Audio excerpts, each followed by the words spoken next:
Chapter 61 Duty. Fighting was an art form that I wasn't quite used to yet.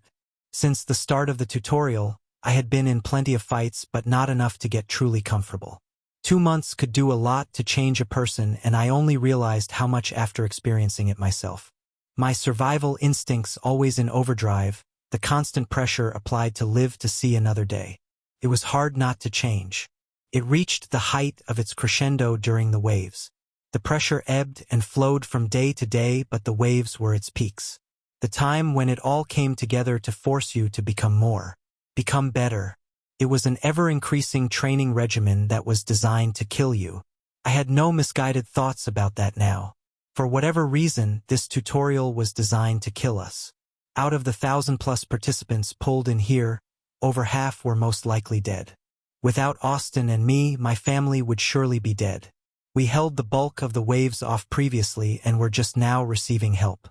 Better late than never. I knew more would die. I knew that 5 graves wouldn't be where it ended, and it took a long time for me to come to terms with that. Life wasn't fair, and we were getting the short end of the stick right now.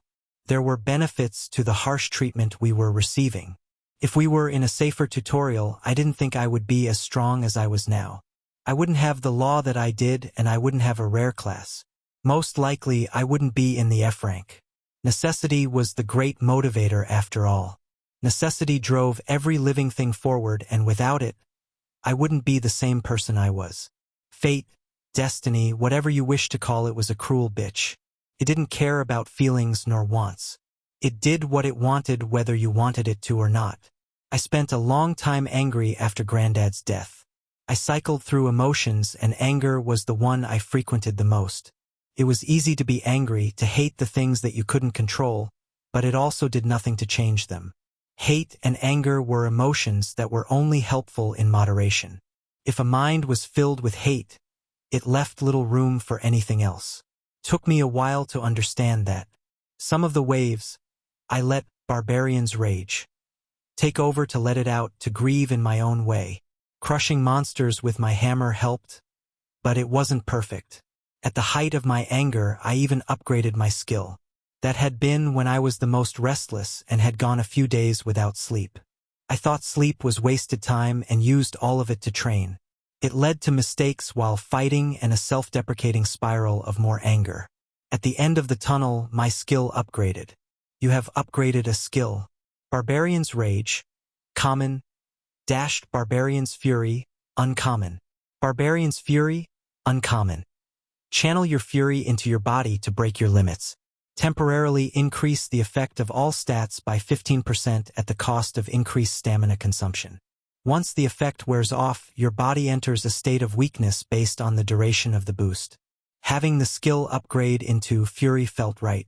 It made the skill harder to control, but that was of little consequence now.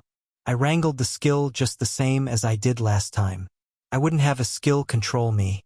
The boost it gave increased to 15% rather than the 10% it was before, and my ever-increasing stats just increased it further. With the new skill I picked up, my stats would soar to unknown heights. Momentum of the Avalanche would double my stats after 2 hours of fighting, and Fury would increase them further. I doubted that the boosts stacked on top of each other, but it was still a great skill. It made me reconsider how to sustain the fighting. To get the biggest boost from Momentum of the Avalanche, I would have to fight for 2 hours. I could do it, and I had done it before, but it was difficult. I couldn't go all out from the start, or I wouldn't last the full 2 hours. I had to start small and sustain it throughout the battle. Fury would make it even worse. Similar to Rage, it drained stamina at a tremendous rate, and after fighting for 2 hours, I had little more to give. It would only be used in emergencies outside of using it on the boss. This being my first wave with my new skill, I felt it building up while I was fighting. The wave started the same as all the others, and by this point it was repetitive. The monsters were spiders of some kind, and I didn't care to use Identify. They would die all the same. They were hideous things that I didn't care to look at. They were the size of a small horse and had chitin covering them for protection. It did little to stop my hammer. Blunt damage was perfect for these foes, and the cold was even better. My ice froze joints, and the blows with frostbite were debilitating. If I didn't take off the limb from the force of my swing, it froze through from the skill. I couldn't use it every swing as I didn't have infinite mana, but enough to use it sparingly. Momentum of the avalanche activated as soon as I swung at the first spider, and it started small. As the battle continued and the bodies built up, it built up as well. It felt like the pressure building up behind a dam, and it only went up. The feeling was odd but not painful. My body was tough and could handle the amount of boost it was currently getting, but it was something to look into. We were only 20 minutes in and the boost still had a long way to go. Any way you looked at it, 100% was a lot to handle. A doubling of every one of my physical skills. It would take some getting used to, and I didn't know what it would feel like when it reached the peak. The sounds of battle drowned out everything in my vicinity, and my focus narrowed to the space around me. It was always overwhelming to be surrounded by foes. Sound wouldn't reach me, and any shouting was futile. It made it so I didn't have a clue what was going on behind me. When Jack died, I didn't find out until after the wave was over. There was a constant worry that someone was already dead while I fought, and that feeling only pushed me further. Any attention not on my enemies was a distraction I couldn't afford. My dance of death was getting better with experience. The more I mastered ice manipulation, the better I got. As my mastery of the skill increased, it cost less mana to maintain and took less stress on the mind. The constant strain helped increase my mental power as well, and it only made me that much better. All the different resources I had to manage were annoying. Stamina while fighting, mana for skills, mental strain for manipulation and laws. It made me think about the 3 paths of power we were told about. Body, mind, and spirit. Body referred to stamina and mana for some reason. It was something I couldn't explain, but both were under the body umbrella. Mind was a mental strain. The amount my mind could handle while using certain skills and laws. Just the same as heavy blow. Took stamina to use. Ice manipulation stressed the mind. Spirit was the only one left out. It was said to be the most powerful, and I had no clue about how to use it. I had experimented to no avail, and we were told that it was something personal. We did get some clues about what to do from the different information we bought. It was supposed to be the most powerful of the 3 and the hardest to train. Everything I did resulted in nothing. Funnily enough, it was Jonathan who had the most experience with it. I had lectured everyone about how I gained my law and what it felt like, and everyone knew what to expect. Jonathan said he had these feelings during battle that were hard to explain, but he knew they weren't laws. He said it was more fundamental than that and was targeted at who he was. How he knew that and what the feelings were, he couldn't explain. All he said was you'd know when you felt it. It was frustrating, to say the least. There were only 4 of us who had laws. Austin and I got them before the F-rank evolution, while Jonathan and Rachel got them after. Them getting their laws after the evolution to F-rank made them miss out from the rarity upgrade that I had received. They still got powerful uncommon classes from how strong they were, just not the rare ones Austin and I had. Hal was getting close with his, but there wasn't a good spot to help him with it. I had the mountains I could go to for ice mana. We built Austin a small conservatory of glass lenses for light laws. Rachel hung out near the fires in the forge for fire laws, and Jonathan dug a little hole for his earth laws. Wind was hard to produce and hard to find sustainably. Body was something that we couldn't do. It was the easiest to find information on, and we got it from other factions. The system was adamant about not giving up information, so we turned to fellow humans for help. Anyone we met, we questioned them on what they knew. Most knew less than us, but there was the occasional surprise. Somewhere down south, a man figured out how to do it. It was hard to pierce through the rumors and get to the heart of the story, but we did our best. It was said that he fought a scorpion beast way above his level and nearly died in the fight. The man's entire party died, and he was the only survivor. Venom from the stinger raged through his body, and no healing potion would work. He dragged himself back to his camp, where healers worked through the night to save him. It was a constant battle where he nearly died multiple times due to the venom. After pulling through and a week of recovery, he woke up. A new section was added to his sheet, and he told everyone he now had a body of wood. I assumed that it was the body refining that the alien referred to. The reason that we couldn't do it was because I couldn't afford to be laid up for a week. There were only 9 waves left, 8 after this one, and I couldn't miss 3 of them to do it. If I timed it right, it would only be 2, but it didn't change that fact. I couldn't afford to not be there. Plus, durability was my strong suit anyway. Increasing my already high durability wasn't worth missing the waves. At least in my opinion. Some of my family wanted to try it though, and Connor was working on a poison to do it. The risk of finding a monster venomous enough for it to work was too high, and a poison would work best. A controlled environment to mitigate as much risk as possible. I wasn't sure if I was comfortable with them risking death like that, but I kept my thoughts to myself. It would be hypocritical to throw myself into battle and deny them the chance to improve. The feeling of the momentum building made me focus on the battle again. Chapter 62. Acid. While I wasn't intimately close with the art of battle, I was getting there. It was hard not to with all of the experience.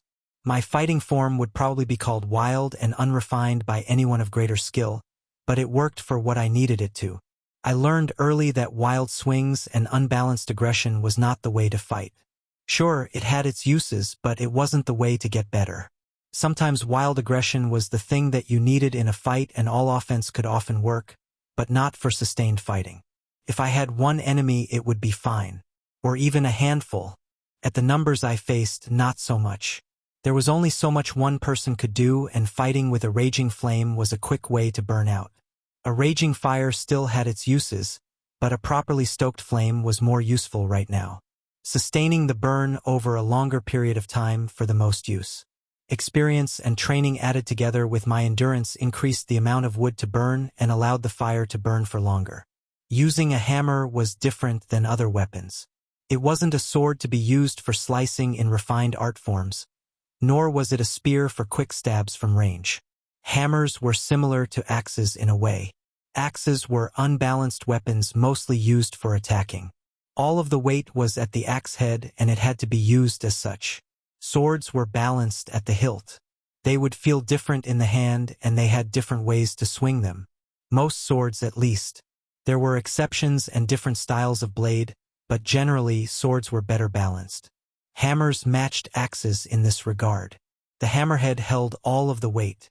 While feints and different techniques were common with swords, hammers were more straightforward. Calling it straightforward was not calling it simple.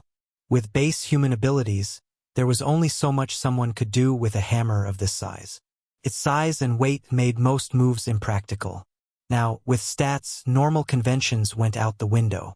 With my strength, I could maneuver the hammer better than what normal people could, and my stats were designed for it. Asking Austin to swing one around would be the same as giving me a rapier. I could use it, sure, but it wouldn't leverage all of my abilities. My strength was what made it possible. Hammer swings weren't the all-attack that some people might think. It was a balance of sorts, swinging versus defending. Keeping the hammer swinging could work, conserving momentum, but it had problems of its own. There were 4 feet of shaft to work with, and it would be a waste not to use it. It was similar to a quarterstaff in a way, but not at all. I could use it to defend and block attacks at my body, but there was the weight distribution to keep in mind. A quarterstaff didn't have a heavy mass on one end. With the weight disparity, some things were better left unblocked. It was why I loved my armor so much. If I could ignore more attacks coming at me, it would give me more time to attack. Finding exactly which attacks to block and which to ignore was difficult. I had to learn to trust my armor and my fortitude. Even when I was using the axe before, I had the same problem. Fighting through the pain was another thing I had to learn. I couldn't be afraid of a little pain. Trial and error were painful teachers, and I had come to learn how much my forging could handle. How much of an attack I could afford to take without my armor breaking. I learned the limit of my old armor and frost armor, went and changed it. With my new skill, I had to relearn what the limit was. I was blocking attacks that wouldn't affect me, and that was a waste of time. It became easier the second time as I had more experience. Now it was even harder. Momentum of the avalanche worked to double all of my physical skills. That meant a constant increase in my fortitude. Fortified body also changed based on my fortitude stat, which added to the complications. My fortitude going from 100 to 200 made the balance of which attacks I could take constantly changing. It was something that I had to get used to and not something I would accomplish using the skill for the first time. All of my defense let me ignore many of the spider's attacks. My boost was near its peak and my stats had never been higher.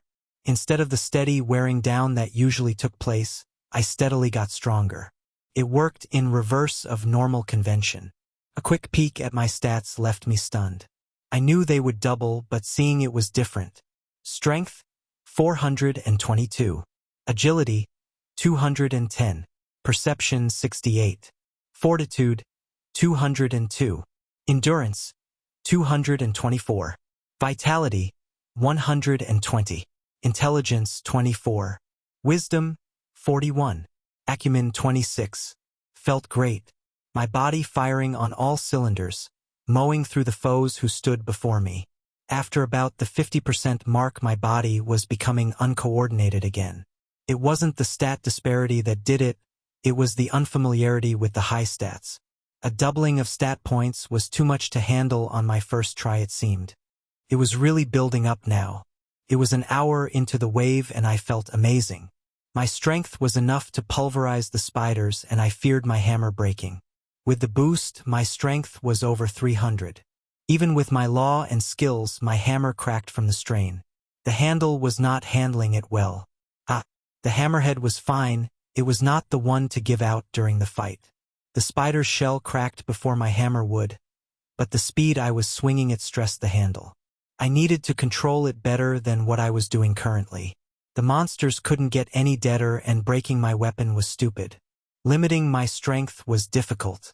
I never had to regulate how much force I used before and it was proving difficult.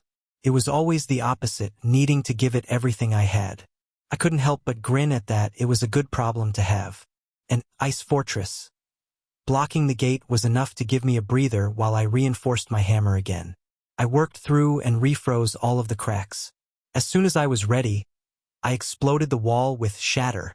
I watched as the wall exploded outward into the monsters, easily killing the ones nearest. Shatter was quickly becoming one of my favorite skills, and its use was quite fun as well. The force combined with the amount of projectiles launched was dependent on the strength and size of the ice. Ice pulled together with ice manipulation. Without any law exploded with less force than an ice fortress, empowered with my law. Even though it wasn't named ice wall anymore, that was how I used it most often. A wall was the most useful with how I was fighting and it was a waste to use more. I could surround myself with it like before, but when the monsters were only coming in one direction it was overkill.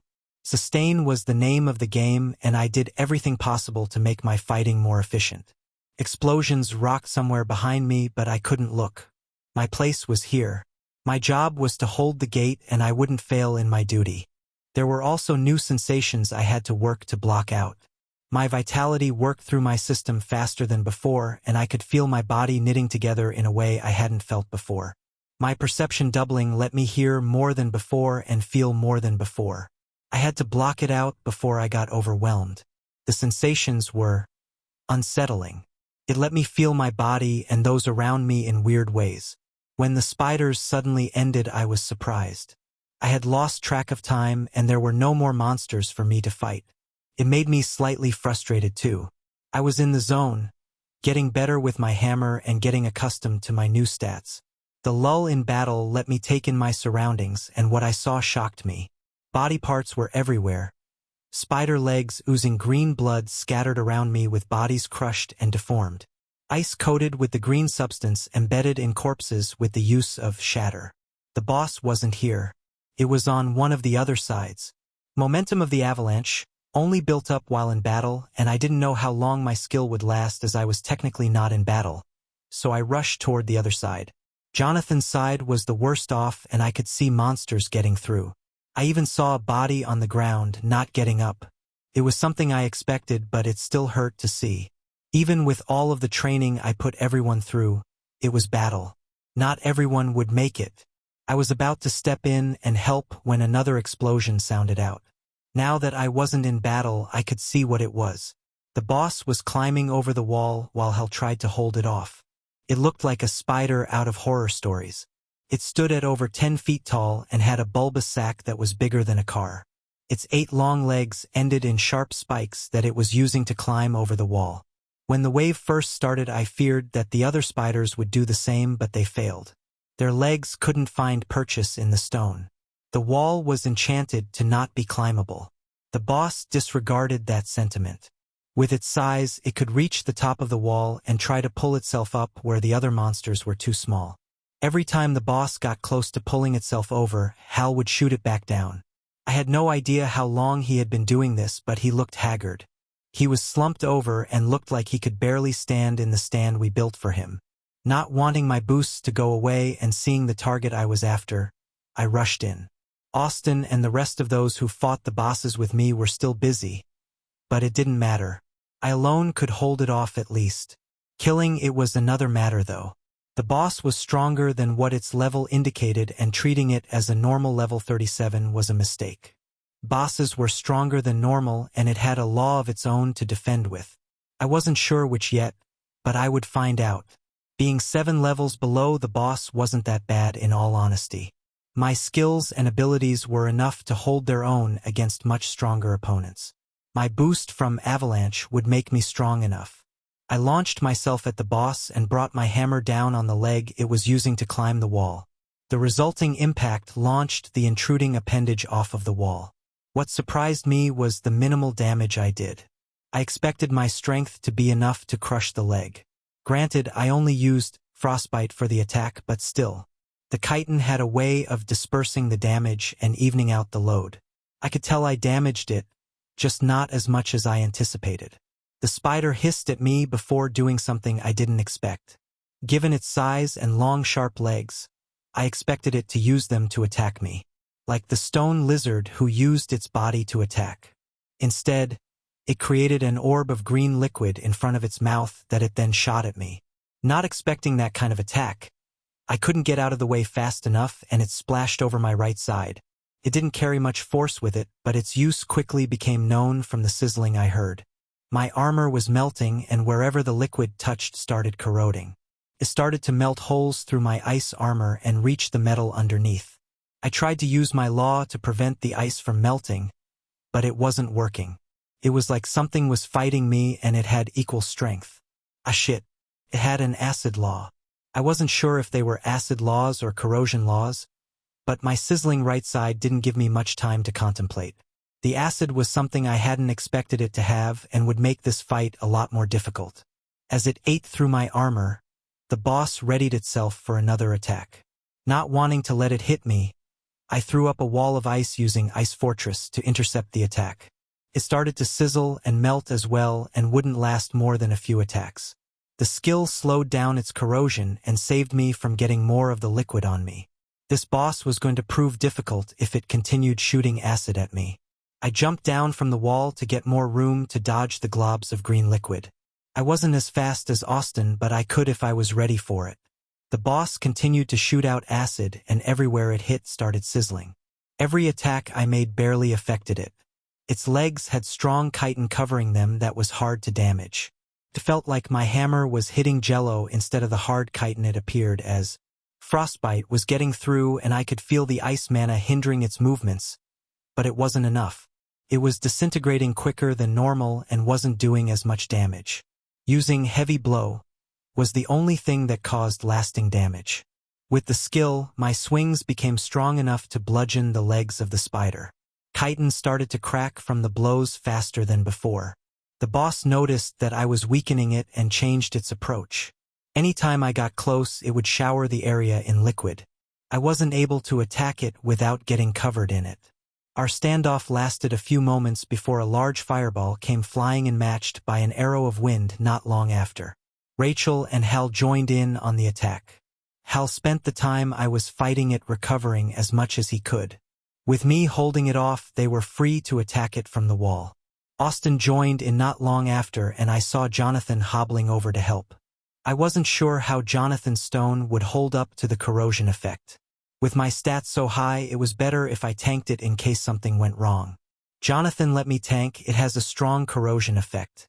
Don't let the liquid hit you, I shouted to the new arrivals. We had fought together enough to be able to switch roles with ease, and Jonathan started strafing the boss. He stood back and launched the few ranged skills he had while I held the monster's attention. Most of his skills were tanking related, but he had a few he could use from range. I got him to buy Earth Spike for this very reason. Everyone should have at least one way to attack from range. He also had Earth Manipulation he could use to throw clods of rocks at the monster from range. Throughout the fight, I got battered and burnt from the liquid I couldn't dodge, but the boss was worse off. The 5 of us wore it down and started crippling limbs. The damage built up and the chitin wasn't strong enough to hold forever. My heavy hammer blows weakened it and Austin's spear was able to pierce through. After it lost its first leg it became enraged. Started firing off skills faster and moving more frantically to dodge our attacks. After the second leg was removed it got even worse, and before we could get the third, a wave of green exploded out of it. It splattered out in every direction and there was no way to dodge. Austin and I got covered in it while Jonathan was far enough away to throw up some defenses. His earthen constructs were quickly melting. The acid ate through the rest of my ice and started melting my skin. It brought a wave of pain that made me stifle a scream. Austin was worse off and he was rolling on the ground in pain trying to get it off. I felt Barbarian's Fury activate and the pain quieted in my mind. My stats rose even higher. Heavy blow came down on the leg we managed to weaken and I crushed through the natural armor. The spider coated me in acid but I could hold out. My endurance and fortitude were enough to carry me through. Now that I abandoned defense I was on a timer. I battered at the remaining legs and others did the same. Austin recovered with a potion from his belt and joined back into the fight. Fireballs came in and arrows penetrated weak spots. All of its eyes were either burnt or pierced with arrows. Without sight, it started to attack wildly trying to ward us off. There wasn't anything it could do against our relentless assault. My hammer came down again and again on weakened limbs as my body steamed from the acid covering my skin. Austin got under it and stabbed up through its underbelly. Jonathan hindered it with clumsily manipulated earth. He wasn't the best with earth manipulation, but he was trying. All of us worked to bring it down. I wasn't sure who delivered the killing blow, but a notification chimed and the boss fell still. My body felt like it was dunked in a vat of acid and held there, but I was still standing. The wave was over and there were only 8 more to go. Chapter 63, The Mind. Craig Rothburn. What had happened to him scarred him. Deep down he would never be the same. His shining light and his reason for living had been taken from him. He always knew that the world was cruel, but this was something beyond that. The fact that this scenario was designed, was manufactured, broke him more than if it was chance. Craig Rothburn spurned at the thought of other people in this tutorial who were living. Why did they get to live while his family was killed? Why did they get to survive while his family did not? It drove him to madness. Wandering the forest with the group of refugees he had led was difficult. Every day thinking it would be his last. Every waking moment was spent struggling to survive. The only benefit that came out of it was his increase in power. If he was being honest with himself, which wasn't often anymore, it started long before that fateful night. He lost his family, almost lost his kids, and watched his world burn. Started then and only got worse. The anger and hate at what had happened ate at him and twisted him into something he was not. His wife, bless her soul, was what held him in check. His 2 little girls pushed him to be better. Now they were gone. Now there wasn't anyone to stop him from the path he set himself on. Anger and hate manifest in different ways for different people, and his manifested in ways his past self would balk at. Leading his group of survivors gave him skills that he wasn't sure he wished he had. Mental inhibitor sounded so wrong when taken out of context. What did it matter that he was aiding people who were stressed and broken like he was? Calming the minds of people who had lost everything. Easing their burden. Mental suggestion presented itself as an evil skill filled with misuse. He came to know better though, as all would. It didn't usurp their minds like they thought it did. It only stoked the fires of what was already there. His class was the worst part. But like all things, it was a matter of perception. He didn't break the minds of people, he led them to the right conclusion. The broken and wondering people who had lost everything, like him, needed a new purpose. There was enough blame to go around. He blamed himself for being too weak to stop it. He blamed his family for the same. Who he blamed the most were the others. They reached out for help and were denied. Everyone watched as they drowned, asking for a life raft. His letters went mostly unanswered and his pleas for help were ignored. If they wished to ignore him, then he would show them the consequences of that decision. It was a gradual slope that led to madness, and one usually noticed too late. If his wife were here, she wouldn't recognize the man he had become. It didn't matter, he would join her soon and be who he once was. All he had to do was finish his task. It started innocently enough. His skills boosted the people he gave orders to. He became a leader who had power in what he said. If someone was going to gather food, an order from him would make them better. Him saying, "Go gather food," would end with better results. That quickly spiraled into everything that happened. He was given a new choice for his class evolution at level 25, and it was too strong to pass up. What did it matter if he suggested that they do something? They were going to do it anyway. He noticed over time that it got easier. The more suggestions a person followed, the more he could push it. It started as a simple experiment, to see how far outside their normal actions he could push it. He should have stopped there. He should have been appalled at his actions. Instead, he saw a plan. A dangerous and sinister plan, but one that would work to punish those he blamed. He started with the faction that caused it all. The Gavins. They were directly responsible, so he would start with them. Breaking someone's mind was a touchy operation. Too much and they would be useless, too little and it wouldn't work. The system called his finished masterpiece a thrall. Took a lot of effort and trial and error, but he did it. It was an unexpected obstacle that others would be able to see it. Some people had a more powerful identify and were able to see what he had done. It was supposed to be subtle and undiscoverable, but he was wrong.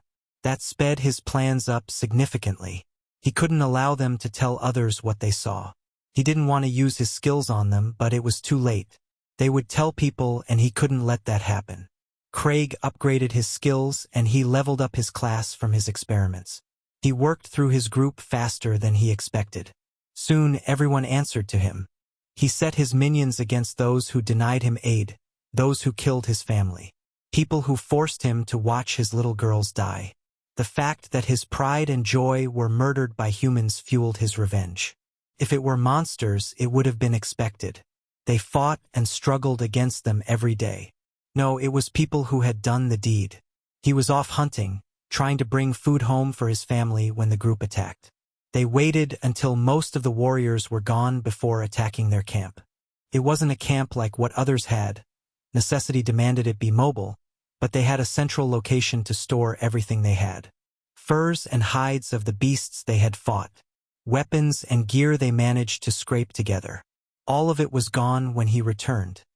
He remembered seeing the bodies sliced not by claws, but by swords. His wife's body hugging his two girls with blood covering them from the wounds. Their lifeless eyes stared into his soul. Their futures cut short. He didn't remember much after that. He took the deepest parts of his skills and pulled on what he promised to himself he wouldn't. After that, his course was already set. He would have his revenge. Finding the bandits responsible was easy, almost laughably so. Spending so long in the forest hunting beasts, his rangers picked up skills quickly. Tracking and other ways to find what he sought. An order from him was all it took. Find them and his will was realized. They weren't suggestions anymore. They came from a nearby camp, one that had laughed in their face at the thought of helping them. That made his decision easier. He stalked and waited until the time was right. Waiting was the easy part. His thralls didn't care about the time passing. His anger only increased as he watched them live a life his family should still have. The perfect moment showed itself. Some form of stone lizards attacked during the wave and their camp barely held on. They expended consumables and all of their mana on killing the monsters. They were the weakest now that they would ever be. After the monsters were dealt with, he sent in his army. The wall was broken by the boss and they entered swiftly, through the hole it had created. The camp didn't expect to be attacked so soon and weren't ready. Most didn't have mana and some were too injured to react. He lost some of his believers, but he gained more afterward. He told his thralls to capture, not to kill. He took the camp over and grew his army. The people responsible for his family's death weren't so lucky. A small suggestion was all it took to find who did it. They wouldn't get the honor of joining him on his crusade. No, they deserved something else. Breaking minds was a skill he had learned in his early testing, and he knew how to cause the most pain. He also knew how far to push it without causing death. A month ago, he would have never imagined himself doing the things that he was doing now. It took time to convert the camp into believers, into people who worshipped him.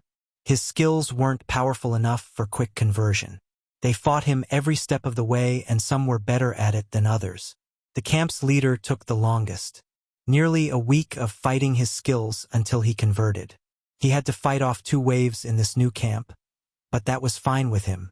He could direct his army better than they could fight themselves, and they had a pain tolerance that only made them better.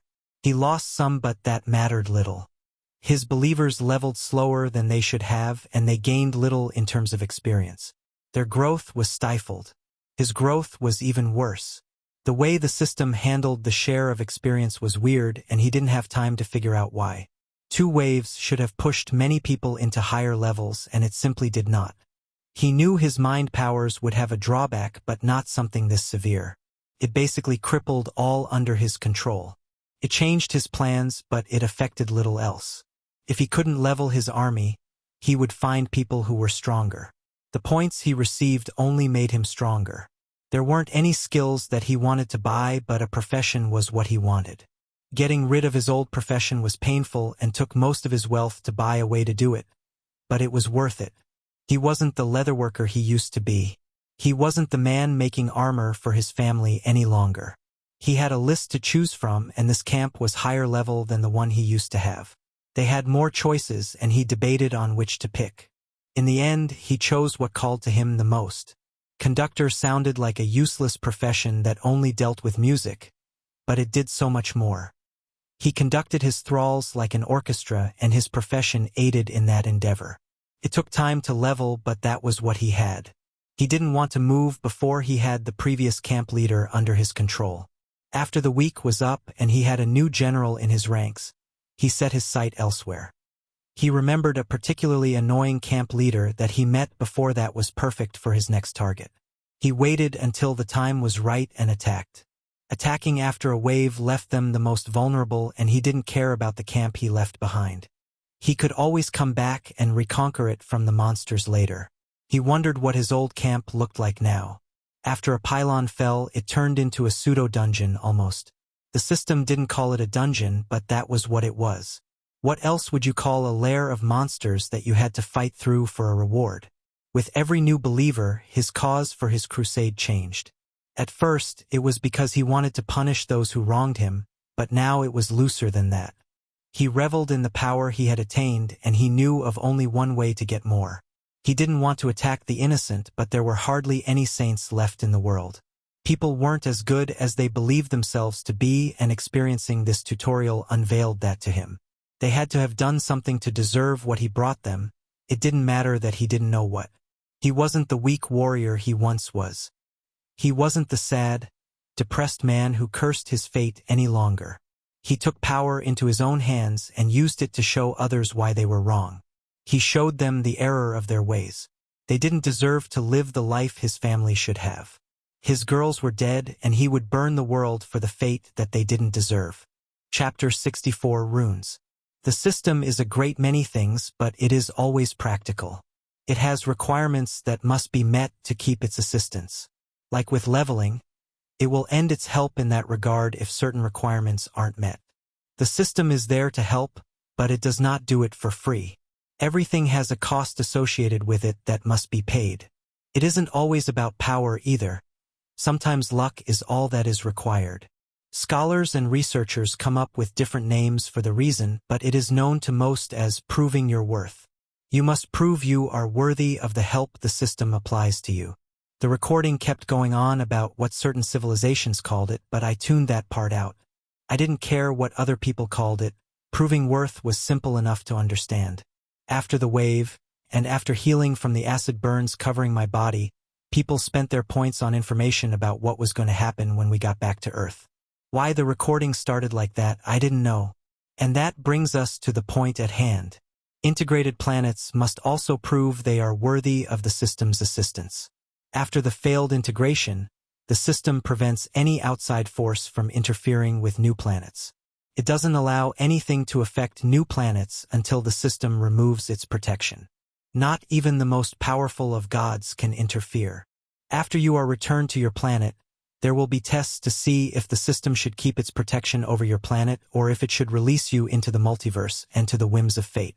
Every rank has an average time that it is completed in, and the system's tests will stick to that schedule. The tests can be anything, and some aren't as obvious as others. Sometimes just having a person at a certain rank is enough to pass. Others, a foe must be defeated or challenge overcome. The length of protection changes depending on what the citizens of the planet achieve. If a planet has no one that strives for more and everyone is content to just survive, the protection barely lasts a decade. If the planet has powerhouses that climb the ranks swiftly, the protection could last centuries. It all depends on the circumstances. The recording went on about different things that didn't matter to me, but one of the things it said stuck out. Please note, there are no tests for E rank. Simply surviving the planet is enough to pass. It didn't go into much detail after that, but it gave enough information to go off of. After the recording ended, everyone speculated on what that meant. The planet was going through large changes and surviving was going to be difficult. We all knew the planet was going to be difficult to survive on, but passing a test simply by surviving seemed to indicate it being harder than we thought. Being thrown from the top of the food chain after so long of dominating the planet was a change that none of us were looking forward to. Having to reclaim the planet and rebuild civilization was going to be harder than we anticipated. That was on top of fighting others. Countries wouldn't be a thing anymore, and powerful people were going to rush to claim as much as they could. It did help to know that we weren't going to be invaded by aliens looking to take over. It would be unfair if we were left to fight off an invasion so soon after getting the system while they had it the whole time. Surviving the tutorial came first, but I couldn't help but think about afterward when we were returned to Earth. Would I be able to carve out a place for myself? How would I compare to everyone else who was going through the same thing as me? I knew that I was strong, but that was just compared to the rest of my family. I didn't even know if I was the strongest in my tutorial. We didn't have a lot of time to scour the map for information on everyone else and had to rely on people we met to inform us of most things. There could be someone out there higher level than me with a law of their own. I didn't know enough to see where I placed on the scale of power. It also made me think about what I was going to do when we got back. Everything would be in ruins and humanity would have to rebuild. We knew that settlement pylons were needed to claim areas and turn them into cities, but little else. I assumed that everyone would fight over territory and try to claim as much land as possible. I felt bad for the people in big cities like New York and Los Angeles. There was going to be a lot of fighting in those areas. It would be even worse in population-dense countries like India and China. It made me think about what I planned for the future. Did I want to build a city?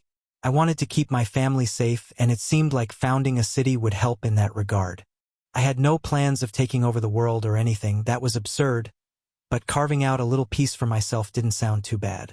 Maybe up north somewhere where it was quiet and I wouldn't be surrounded by fighting. We knew that it was beneficial to be in a place where your affinity was abundant and the north was closer than going south. The only other place I could think of with a lot of ice mana was the mountains. I liked the north better though. Maybe up in Minnesota or up into Canada somewhere.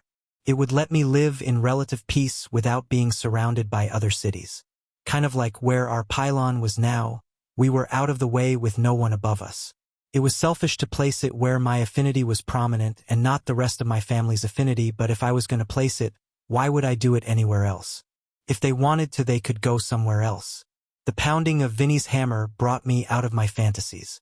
It was my day off from escorting duty and I was in the forge. My goal was to evolve my profession before the next wave. I leveled twice from the previous wave with the spiders, and the disparity between my class and profession was only getting bigger. I was now level 32 in my class and 23 in my profession. Only 2 levels to go before F rank. Managing to carve a rune of durability for the first time gave me a large chunk of experience. It happened right before the wave, and I didn't get much time to celebrate my accomplishment before getting bathed in acid. The piece I was successful on was a crappy sword that I made quickly just for practice. Asking Vinny to keep supplying my obsession made me feel bad. It took up a lot of his time. He was already ahead of me and well into the F rank for his profession, and his time was needed elsewhere.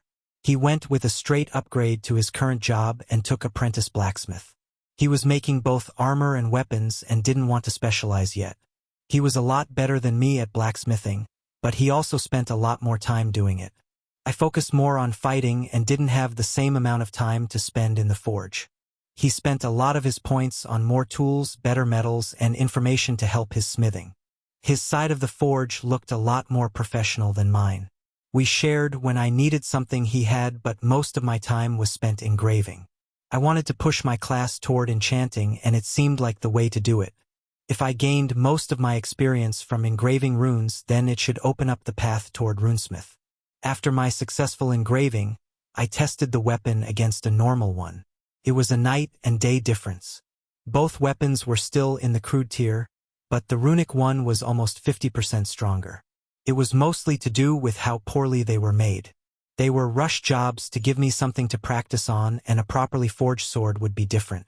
That was what I was doing now. I made the best sword I could, and I spent hours engraving it. I didn't want to mess up, so I was being extremely careful. My engraving tool was glowing from the mana as I brought it along the metal.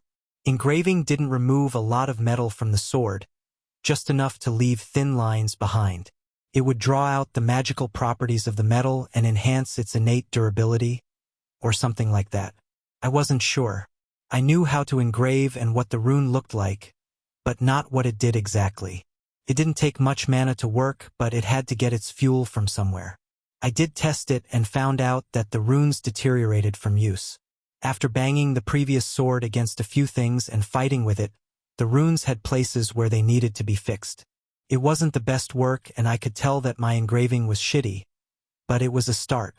The fact that it was considered an actual rune was all that mattered. Using Identify on it returned this. Steel sword of durability, least, common. The fact that it was in the common tier was surprising. It was a decent forge job combined with a shitty engraving job. I thought for sure it would be in the crude tier, but it wasn't. The sword I was currently engraving was the best I could forge. It started as Steel Sword Crude. It was on the higher end of crude, I could tell, and it was only a bit away from common. With an engraving, it would firmly be in the common tier. We still didn't know enough to tell how it ranked compared to others. Whether it would be low common or middle common, we didn't know. With the amount of practice I had and the repetition of doing this before, I worked through the rune. I drew on the lines that I needed to follow with marker before I started the actual engraving to make it easier. My tool worked its way through the metal with ease. Making sure my high strength didn't ruin it was the hard part. I put my free points into wisdom to increase the amount of mana I had, and that let me take fewer breaks while engraving. In the beginning, when I went too slow, I would run out of mana before I finished. It was hard to get back into the flow of things after stopping and would more than likely end in failure. Having a bigger mana pool made it easier. That wasn't the sole reason I put my points into wisdom, though. It was a lucky bonus. I did it so I had more mana to use during battle. I didn't have the regeneration that the mages had nor the firepower that they had with their skills, but I wanted the amount to last through the battle.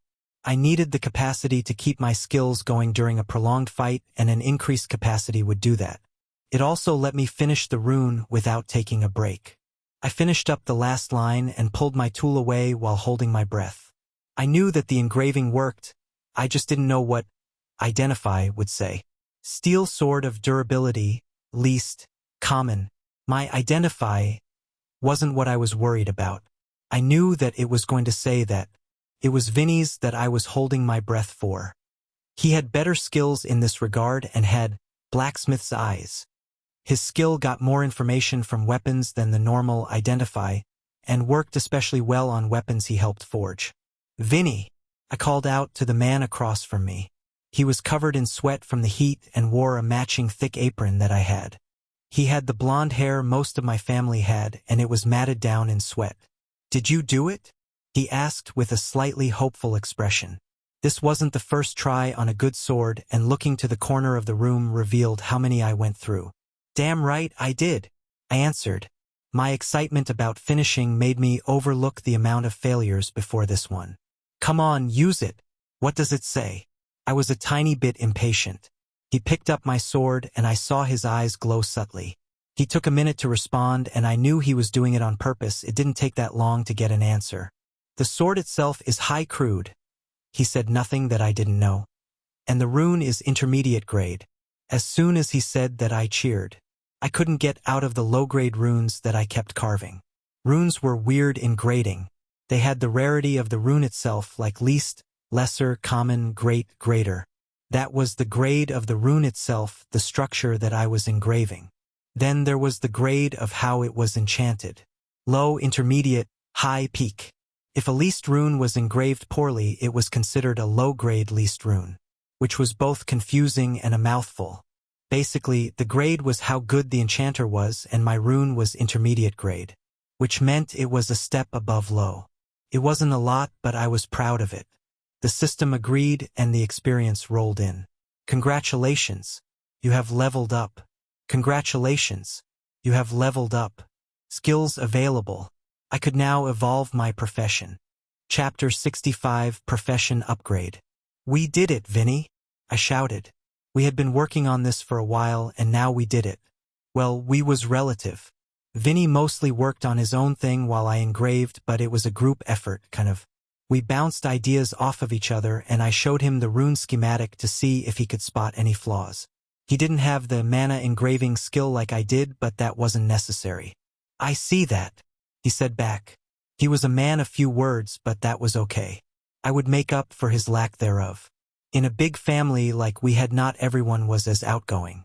Some preferred the quieter side, and Vinny was one of those people. That wasn't to say that he was shy, just that he wouldn't raise his voice just to be heard. Ha ha. I couldn't help but giggle like a schoolgirl. I never thought that it would give me 2 levels and push my profession to evolve. I still had a skill to pick before that, though. "I hit 25 with that," I told Vinny. "Really? I thought you were still at 23 when you started," he said back. It gave me a lot of experience for completing that." "Good for you. What are your evolution options?" "Hold on there, bud, I still have to choose a skill," I said. I needed to pick the last skill of F rank. "Speaking of, what did you get for your last skill?" Vinny and I picked similar skills through G rank. He had Metal Sense, Create Weapon, Create Armor, Metallurgy, and Forging Mastery. He didn't want to go the same route as me, so he didn't buy mana engraving. He used some points to buy skills for forging that I didn't have as well. He picked up Mana Infusion and Metal Shaping from the store along with Regulate Flame. I knew most of his skills except for the one he picked for his last one. Oh, level 25 was when I picked up Material Analysis. It lets me see more information about the specific materials I am using and what their properties are. I needed a skill to help with the more organic parts of a weapon, he said. I thought it over, and it would be a decent skill. We used the bones of animals in some of our creations, and knowing their properties would be good. Plus, I could carve runes on them as well. It didn't have to be metal. "When did you get Blacksmith's Eyes?" I asked. "That was the skill given to me when I upgraded my profession. It's great for seeing where I went wrong," he said. There were a few other skills I thought about picking up, but Material Analysis was what I was leaning toward. Having both of us have it would be a waste, but I didn't want to rely on him to use the skill. Other skills like Regulate Flame might help, but I had ideas that I wanted to pursue in that regard of the craft. Heat regulation wasn't what I wanted, and it was something I could do with my affinity. Malleability and planarity both sounded good, but they were convenience skills that would only make the job easier, not better. I could make a metal malleable with heat. I didn't need the skill. Sure, it would make it a lot easier, but I didn't want a skill for something I could do. Bone engraving was an option, but mana engraving worked just fine, if only a little worse. Specialized skills would always be better. There was bone carving as well, but I didn't work with enough bone to make that worth it. If bones were the only thing I could make weapons from, then sure, it would be perfect, but we used mostly metal. There were other such organic options there for hides as well. It seemed a mixture of leatherworking and armor smithing skills both involved hides of beasts. I had no need for those currently. I also had no need for mining-related skills like locate and others in the same vein. It seemed that would lead to a miner/blacksmith mix. Getting rid of all the unnecessary ones left too, I was debating between mana infusion and material analysis.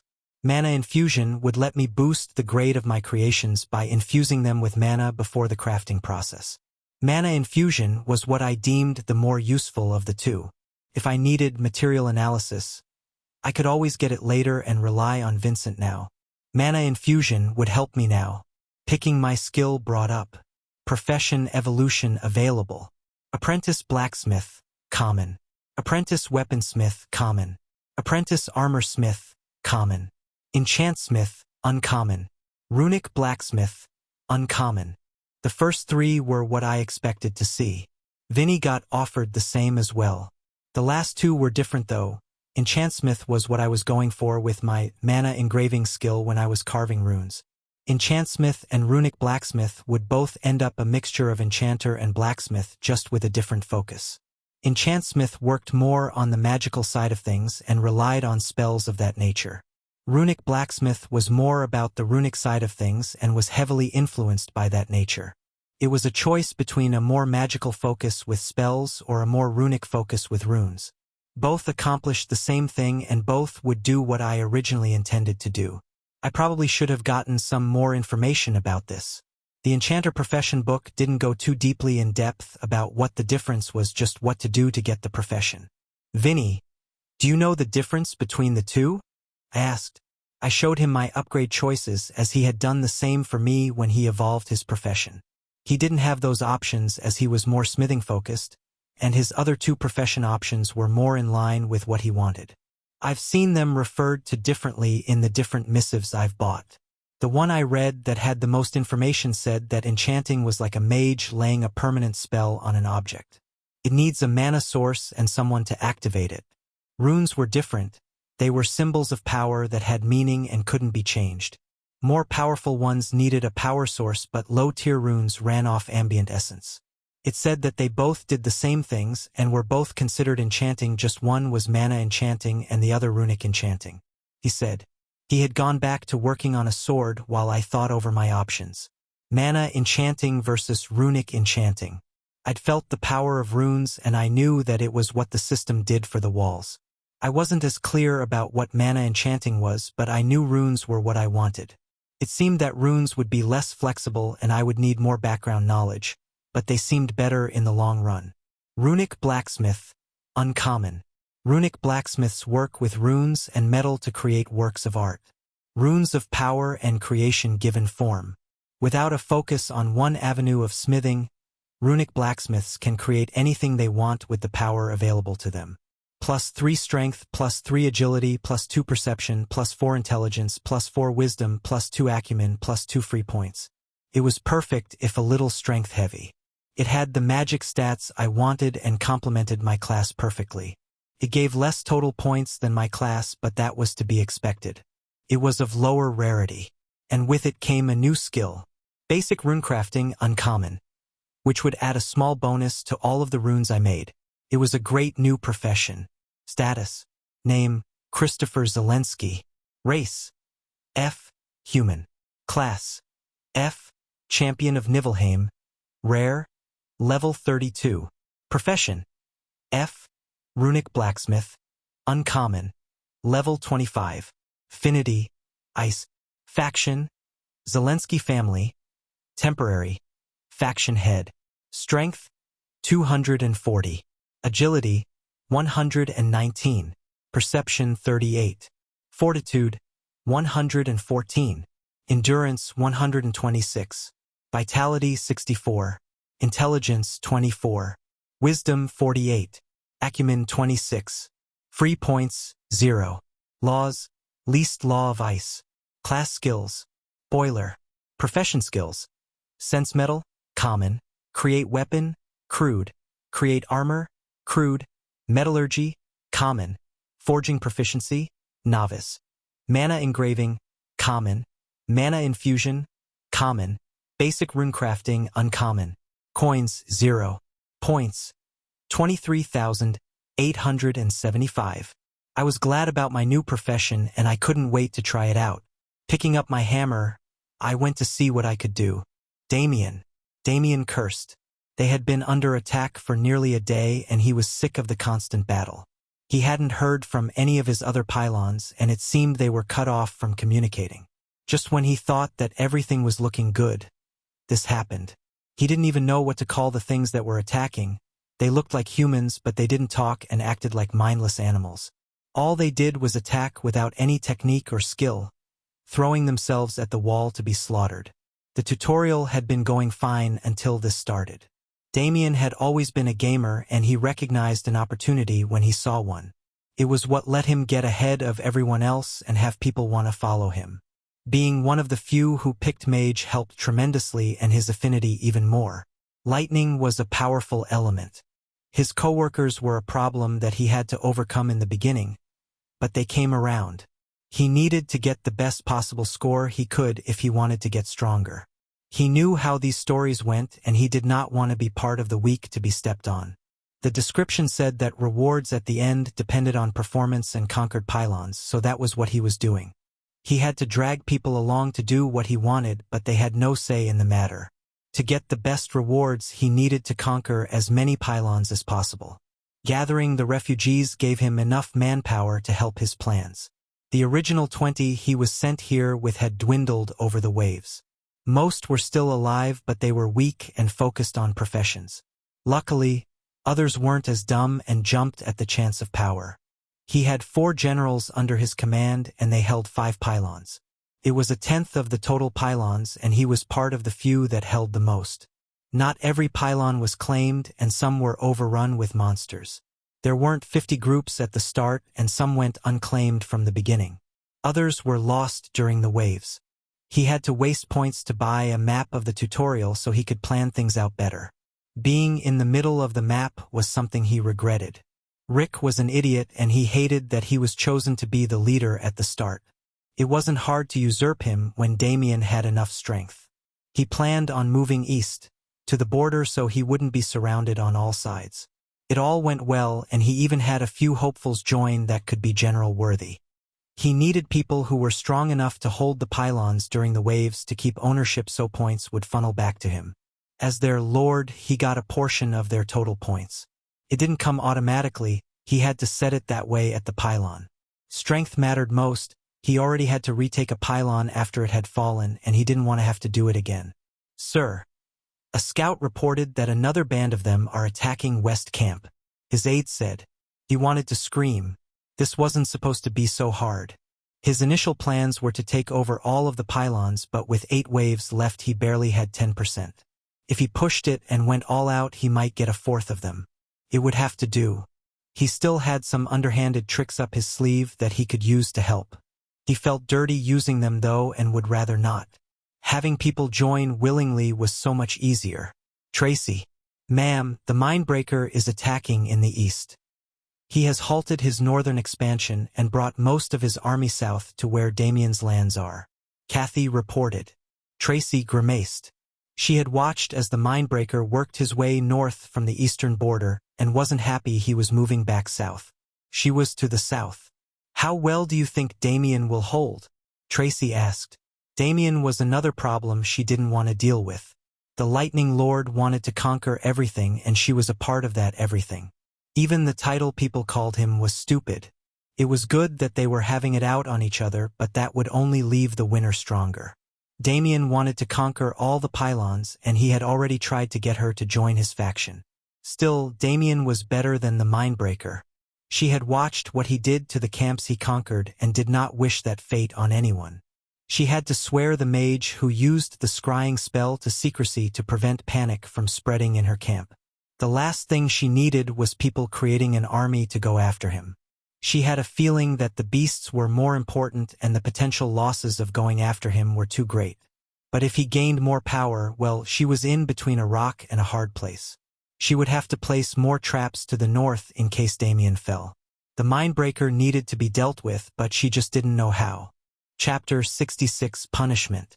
The clang of my hammer reverberated through the forge, and all my focus was on what I was making.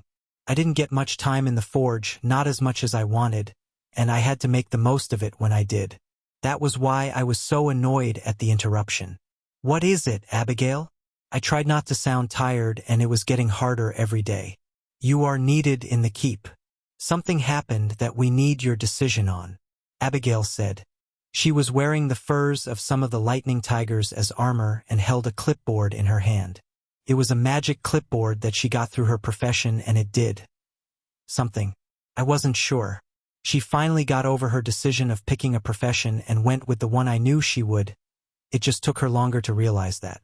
Now that our pylon was a small town, I could appoint a leader to it, and a profession came with it. It didn't carry the same weight as being the actual leader, but it was in charge of most things. I sure as hell wasn't going to do it. It took up most of my sister's time, and there was no way I was wasting time doing that.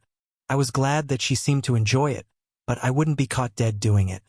Her new profession made it easier to organize things, and she was tied to the faction and settlement screens of the pylon.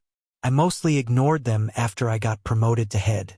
There wasn't a lot in them since we were only a small town, and more would open up at the next level. It did have some cool stuff though, and one thing we were planning to buy soon. Wanting to get this over with quickly, I followed her into the keep to see what this was about. The keep was what we called the stone structure in the middle of our camp.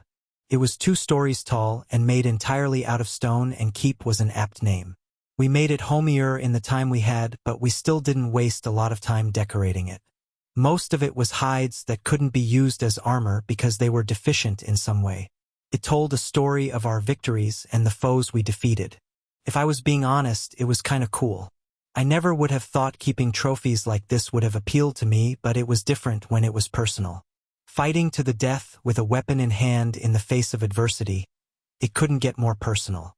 Lightning tiger furs were on the walls. Wolf pelts were used as rugs on the floor. A spider mandible hung on the walls, and wildcat claws were used as decoration. It was a story of everything that we faced so far and what we have overcome. Other trophies were scattered around as well. I didn't have long to look over what was there before we reached our destination. It was a meeting room on the first floor that we used for most of our discussions. Only a few populated the room, and it made me even more confused. These were the people who made most of the decisions in camp. Sam was the oldest after Grandma, and had a good mind about things. Grandma wanted no part in anything after Granddad's death and kept mostly to herself. She still healed whoever needed it, but wasn't that enthusiastic anymore. She spent most of her time with her great-grandchildren. My father was here as well, joined with Austin right next to him. Austin and I normally joked that my dad was the voice of reason on this council. Austin's presence was obvious. He was my best friend and the second strongest in the camp. I wouldn't ever tell him that though, because it would lead to a fight to prove it. Lastly, my sister, who walked in with me. What is this about? I didn't beat around the bush. I wanted to get back to my project. My armor testing was proving worth, especially with my runes. Hal caught 3 people trying to steal from us. They made it past the walls and into the camp before they were caught. We need to decide what to do with them. Abigail summarized. How did they get in? When did this happen? Where are they now? All of us had different questions we wanted answers to. Abigail held up her hand so she could finish speaking. They had some sort of stealth skill that got them past the walls, and Hal noticed something was wrong when they were in the storehouses. They weren't that strong in direct confrontation, and Hal was able to disable them. We are holding them tied up outside with Hal keeping watch over them. That explained why he wasn't here. Hal was usually a part of these meetings. More questions came flying out regarding their origins. Were they a part of a group looking to attack us?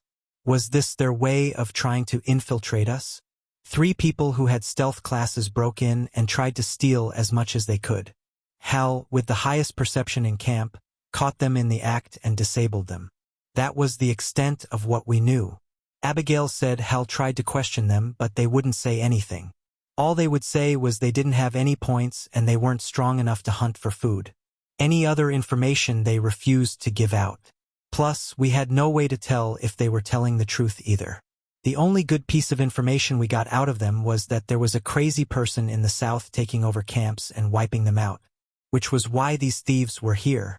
They were running from someone they called the Mindbreaker. I didn't put much stock in what they said. It could be a ploy to gain our sympathy. Technically, it falls on you, Chris, for what to do with them. Abigail finished. Oh, lovely. I should have never taken this cursed title. Faction heads had so many things to decide on, and this was another of such decision I didn't want. Killing them was too extreme, and releasing them would let them do it again. We had no prison to hold them, and even if we did, it was a waste. We couldn't waste time or manpower watching over them, and I didn't trust them enough to let them stay in our camp. Even if they could be helpful fighting the waves, there was nothing stopping them from up and leaving. I don't know what to do. We can't hold them, and killing them is too much. There needs to be a punishment, but I don't know what. I voiced my thoughts. We could kill them. They might have a lot of points we could use. We aren't that far away from the points needed for siege defenses. Austin said from his seat at the table. It was a harsh punishment for stealing, and we were close to our next purchase for the camp. After getting a wall that could hold them, siege defenses showed up in the store we could buy. They were expensive, but they would help a lot during the waves.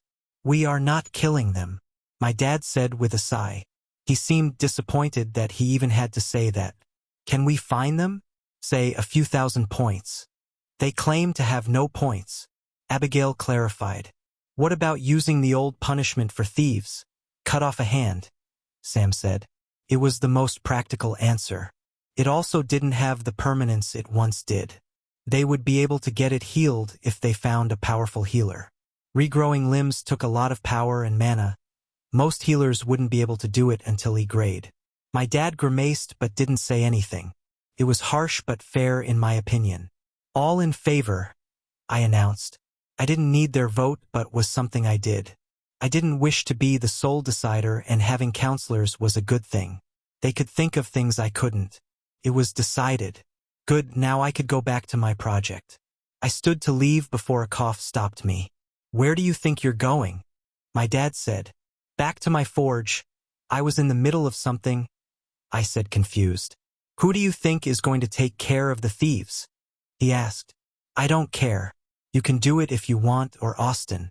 It doesn't matter to me, I said. That wasn't what he was getting at, and you know it. Use some of those brain cells in there and think it through. Sam rebuked. Oh, they mean me. I was the leader, yes, but I didn't want to do this. Before I could voice my refusal, they piled on. It's your responsibility, son. You need to take care of this.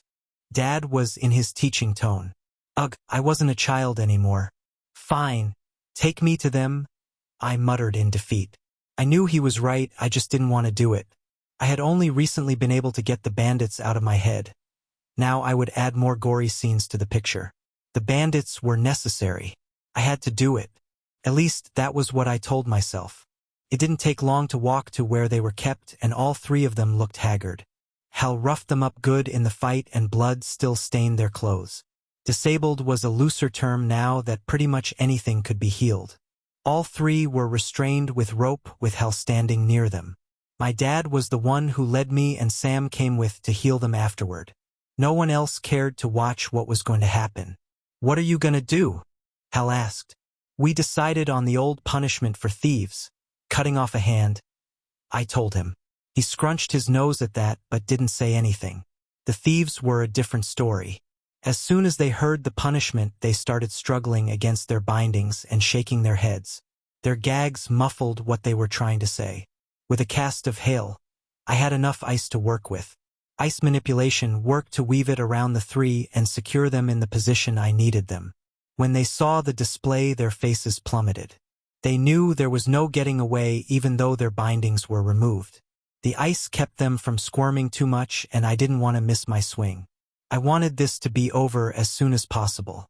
A look from my dad told me what I needed to do. It was annoying, but I did it. For the crime of attempted robbery, the punishment is the removal of a hand. Pick which one. I tried to add authority to my tone, but it didn't work. I was just as unnerved about what was about to happen as they were. With their hands free, they attempted to escape. Their attempts didn't work. My ice was far stronger than anything they could do. They kept at it, though. I couldn't fault them for trying. "Choose," I said more forcefully. Hesitantly, the first man stuck out his left hand. My ice formed into an axe, and with a swift swing, it was done. Sam cast a spell, and the wound closed. The second and third went the same way. My emotions warred with logic, and the project at the forge was long forgotten. I needed to clear my head after that.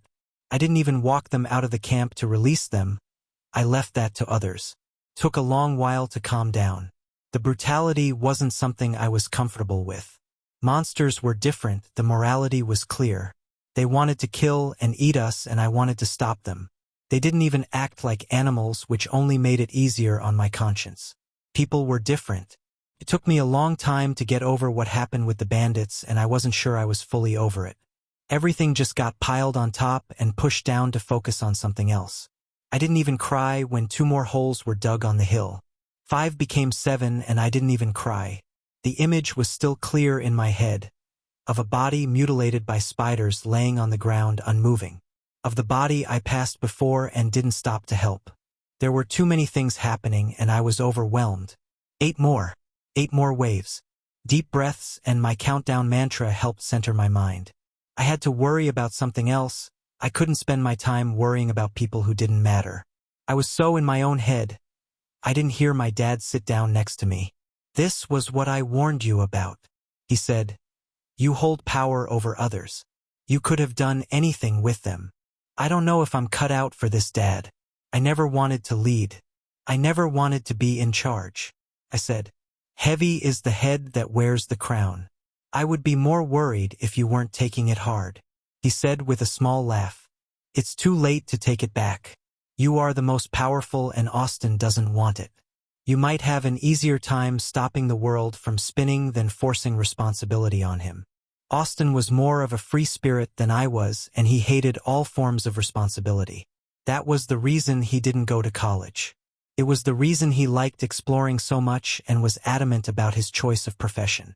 It was something I had as well, but not to the degree of Austin. I knew when to give in. He did not. Was what we did right? I asked the real question on my mind. It seems so barbaric now that I was thinking about it. Does it matter? What's done is done. You can't change the past, only learn from it. It was why I went along with it in the first place. Better it be a hand than a life. Some things can't be brought back," he said. At the time I was surprised. I thought my dad wouldn't have gone along with the punishment, and I was surprised that he did. But now I knew why. He used it as a teaching moment. A part of me was mad that he did that, but another understood. Better I regret taking someone's hand than regret executing someone. When you have time and everything settles down, you need to think about these things. What are the punishments going to be for crimes? How are you going to handle certain things? It will make it easier when it actually happens," he said. I hated how he was still acting like this. He was using every opportunity to pass on lessons when there was a chance and acting like there wouldn't be time for him to do it later. I didn't say anything. We had argued enough about that topic. The conversation kept on, and I steered it toward the wave to come. It was easier to talk about. Tomorrow was what I was good at. I wouldn't have to worry about responsibilities or if I did the right thing. I would get to do what I liked and face a challenge I would defeat. I would have to deal with my feelings at some point, but that time wasn't today. Chapter 67, Budding Explorer. Tracy Strong. Tracy sat in her study and read over the reports she had been given. Damien lost his pylon and was retreating into her territory with what was left of his faction. She would have to go see what he was up to. If he thought that he was going to take over one of her pylons, then he was surely mistaken. If he came to join, then that was a different matter. She smirked, thinking about all of the points she could confiscate off of him. She had Kathy keep a close eye on what the Mindbreaker was up to, and he was moving back up north. He already had the northeastern corner under his control, and now he was working his way west to take over all of the north. He left some of his army behind and was still expanding in the east as well, but without his presence it wasn't going well. The minions weren't smart enough without his input and acted little better than wave beasts. It was slow going, and it was taking him a lot of time to continue his conquest, which was the only good news. Damien actually put a decent dent into his army of freaks. The more territory he took, the longer it took to take more. Damien's lightning was a weakness that Tracy was eager to replicate. She saw through scrying pools and Kathy's birds that the lightning had a unique effect on the minions it hit. She would have to adjust the element of her traps if it was true. The Mindbreaker had been getting better with every camp he took over, and his armies only grew. He transitioned from humans to animals now, and his ranks swelled with that addition. Most of his army was keeping his pylons from being overrun, but with every new addition his power grew. One of the reasons he didn't have more pylons under his control was he stopped taking them. He would walk in after a wave, weave his magic on everyone there, then leave before the wave came. Tracy sighed as she looked over the map that she had bought.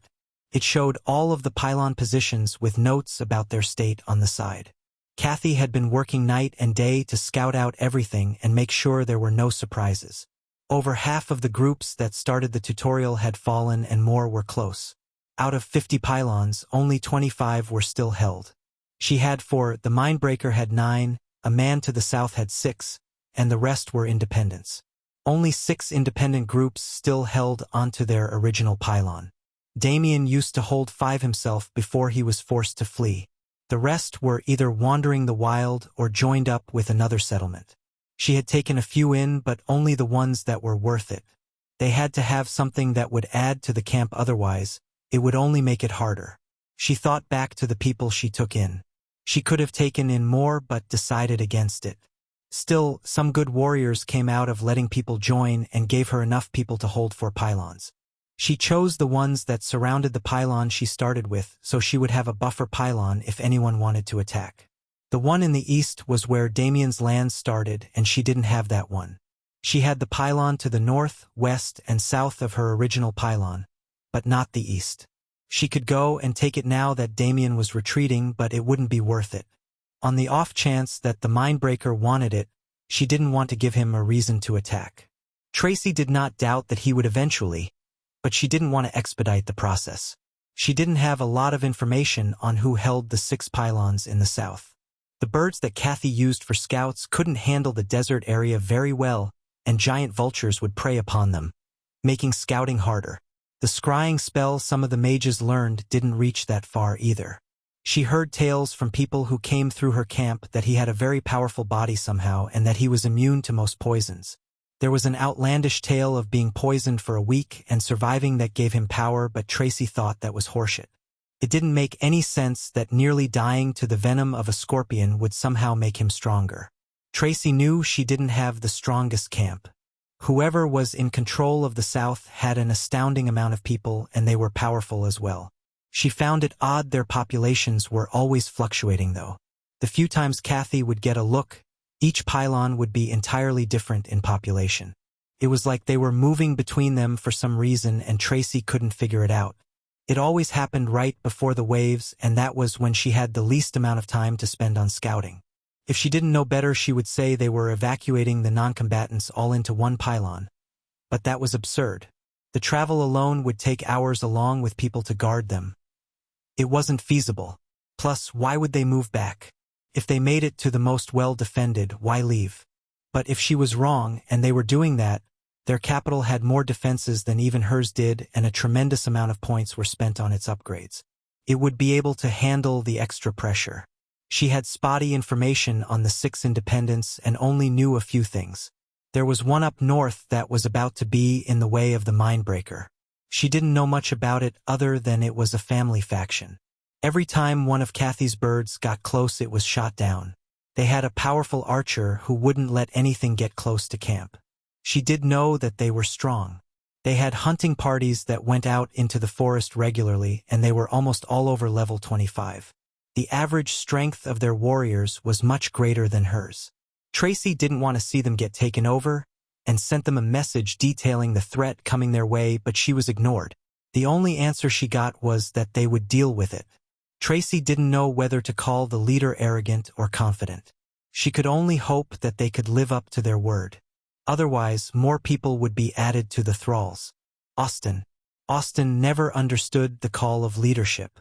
He didn't understand why someone would want to be in charge of other people and make decisions for a group. It all seemed so time-consuming and dumb. He hated making decisions for his own life, let alone everyone else. He saw how tense Chris had gotten after he took up the mantle, and he wouldn't touch it with a 39.5-foot pole. He did his best to do what was asked of him, but dreamed of a time when he would be free. If it weren't his family at stake, he would have left long ago.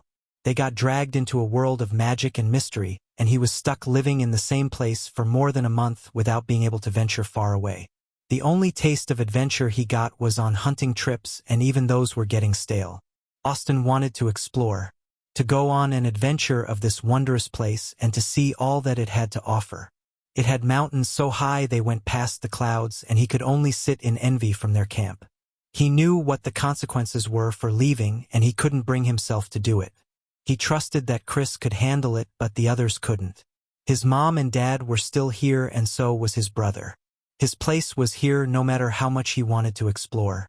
The waves getting harder were worrying, but the threat of a challenge made his blood start pumping. The thought of whatever new monster this tutorial would send their way kept him up at night. Not with worry, but wonder. He fought tigers that could shoot lightning. How cool was that? Granddad died, yes, but that didn't take away from the fact it was cool. Lizards of stone, spiders the size of a bus. What else was out there waiting to be discovered? What if he could find a dragon? Or a phoenix? That was why he was so adamant about choosing explorer for his profession. Chris wanted him to take something more useful like he did, but Austin couldn't bring himself to do it.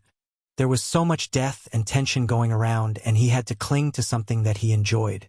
When this was all over and they were back on Earth, he needed something that would bring him joy. Not the constant worry and stress that everyone else was going through. Watching his family get whittled down was depressing and something he didn't know if he would ever get over. He would need an outlet for all of his emotions, and exploring was the answer. Austin watched as his friend changed, and he didn't know if he liked it. Chris was going a direction that Austin didn't know if he could follow. Austin didn't want to lead a city or own a piece of land.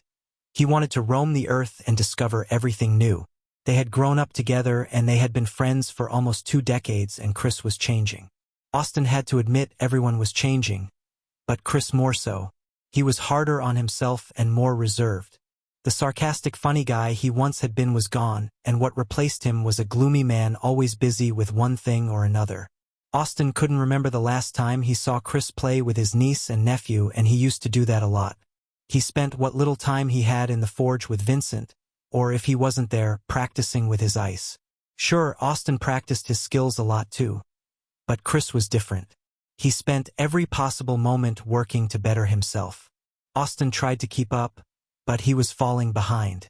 Chris couldn't see it, but Austin could.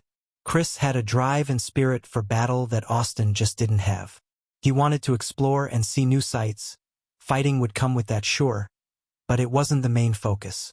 Austin enjoyed fighting, he wasn't averse to it, but he didn't revel in it like Chris did.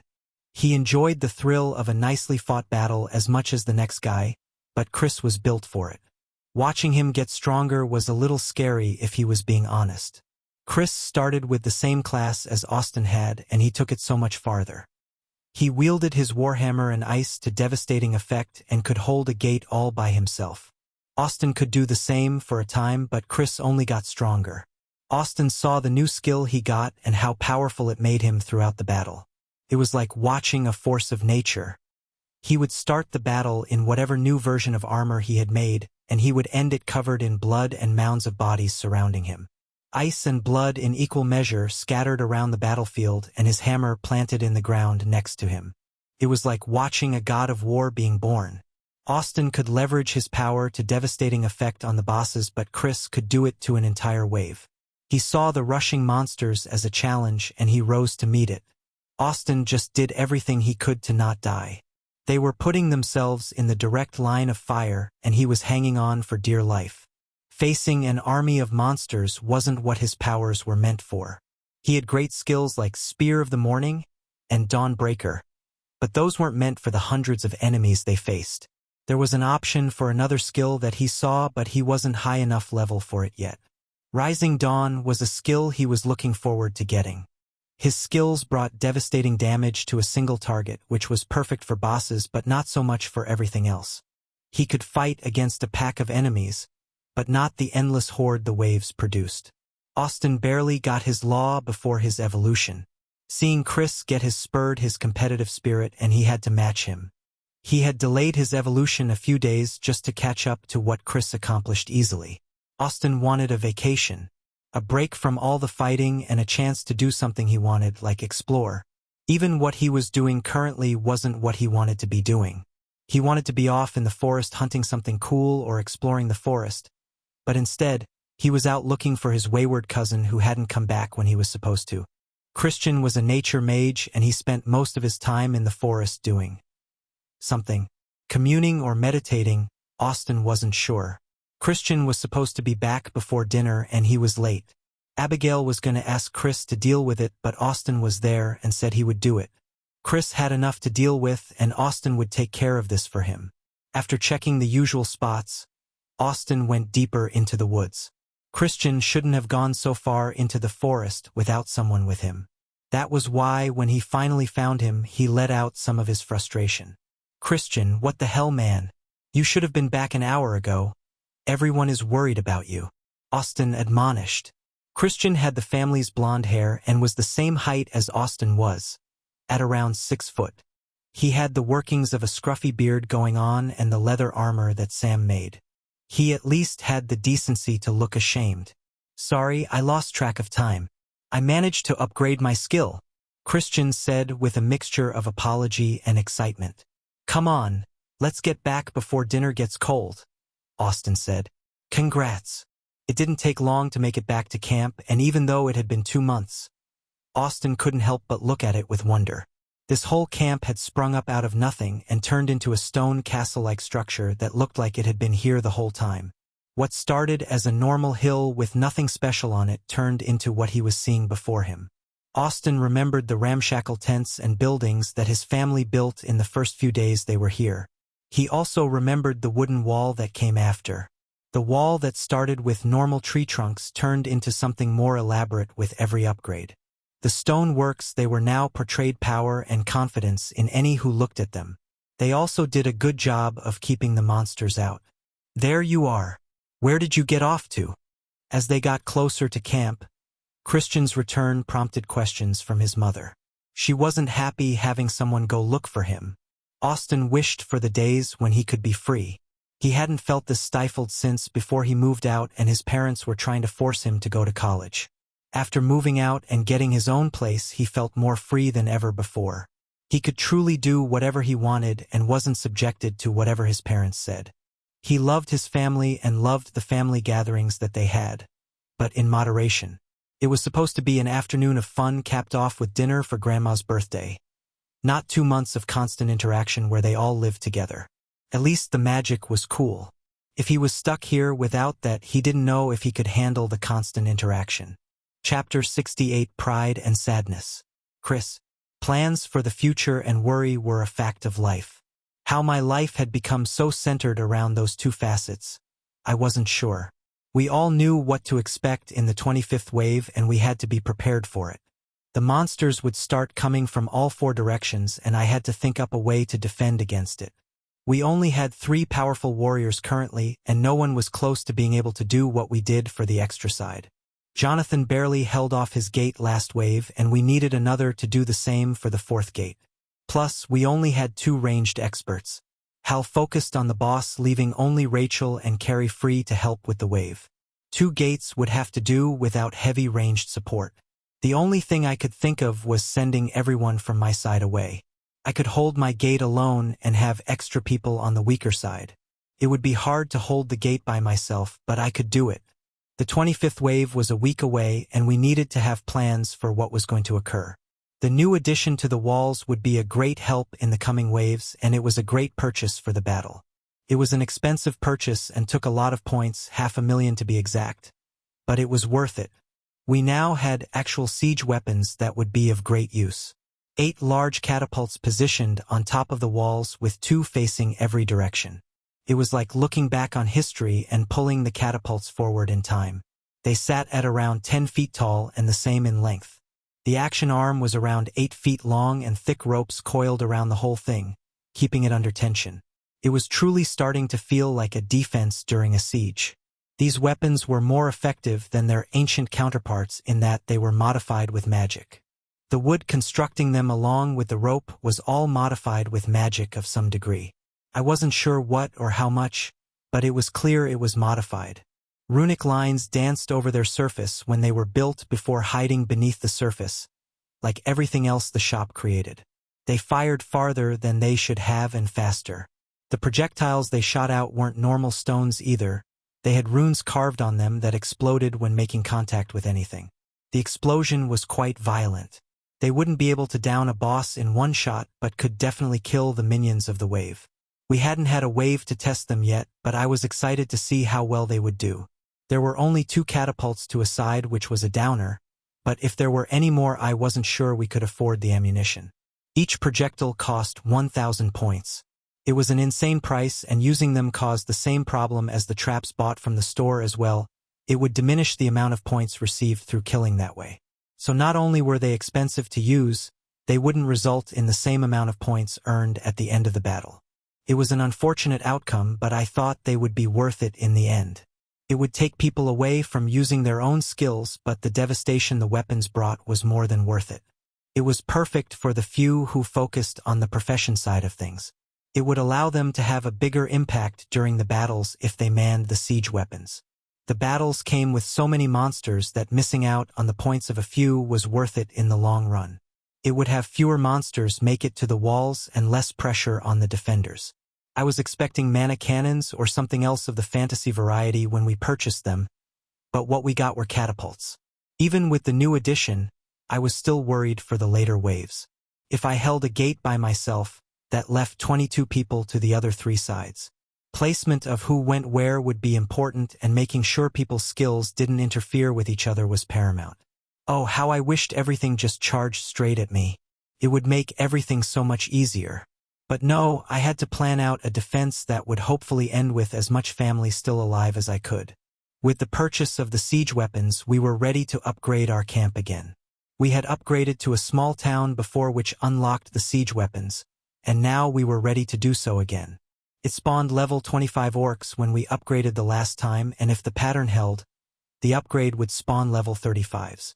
Every upgrade went up 10 levels and increased our camp in different ways. I wasn't sure what the new level would unlock, but it would be good to do so before the last wave. The time I had to go out and level was starting to become filled with meetings and planning sessions of what was to come. I still got out and hunted when I could, but making time was becoming difficult.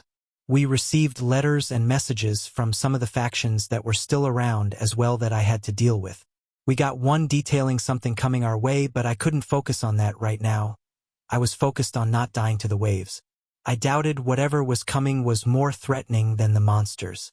I reached level 34 in my class and 27 in my profession. Leveling from the wave and the smithing I had done since my evolution. I brought up my stats so I could look at them. Strength, 260. Agility, 131. Perception, 46. Fortitude, 122. Endurance, 130. Vitality, 68. Intelligence, 32. Wisdom, 74. Acumen, 30. Bringing up an abbreviated version of my status sheet wasn't that hard. I just had to focus on what I wanted to see. Wisdom shot up from what it used to be since I used all of my free points on it. I spent all 18 of them on it. Anything to make me better at fighting off the long waves.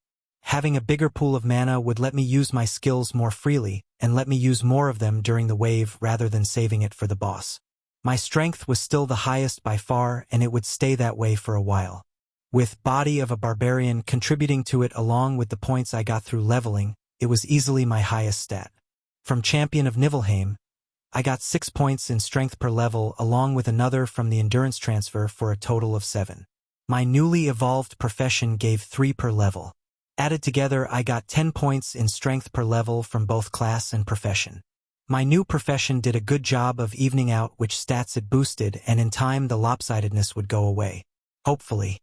If it didn't, that would mean I spent a lot of time fighting and something went horribly wrong.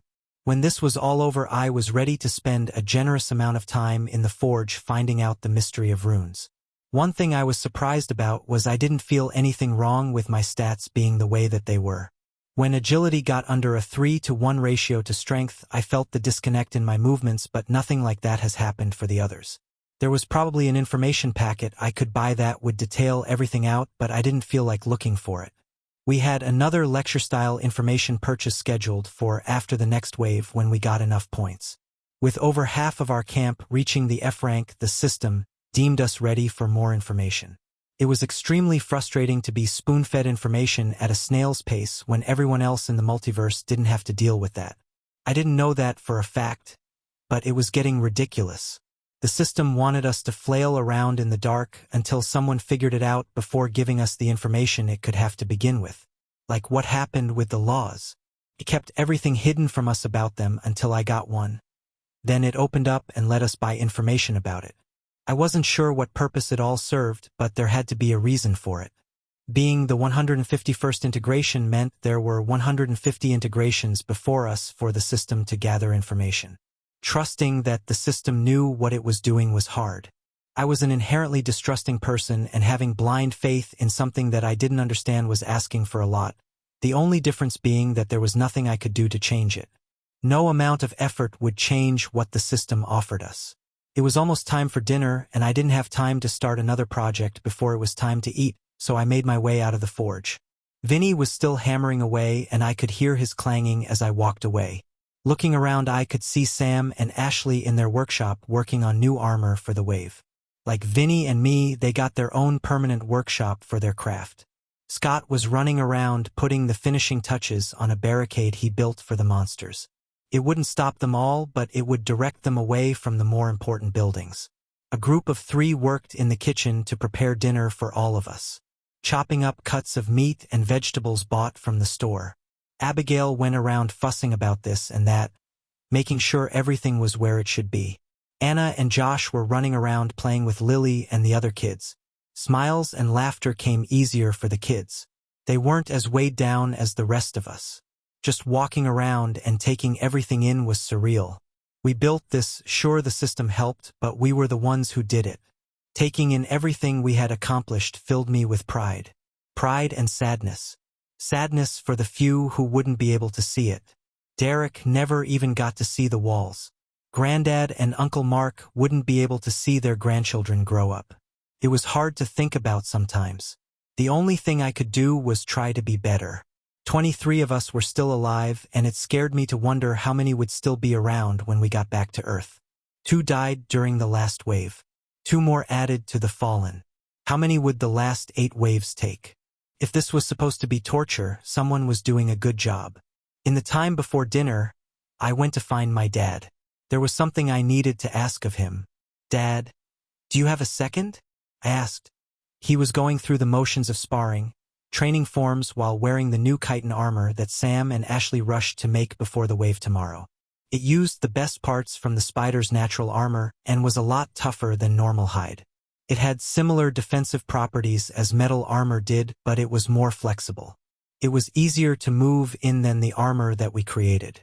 Vinny and I were still new at blacksmithing after all. It seemed leatherworker was a looser term than what I imagined being able to work with chitin.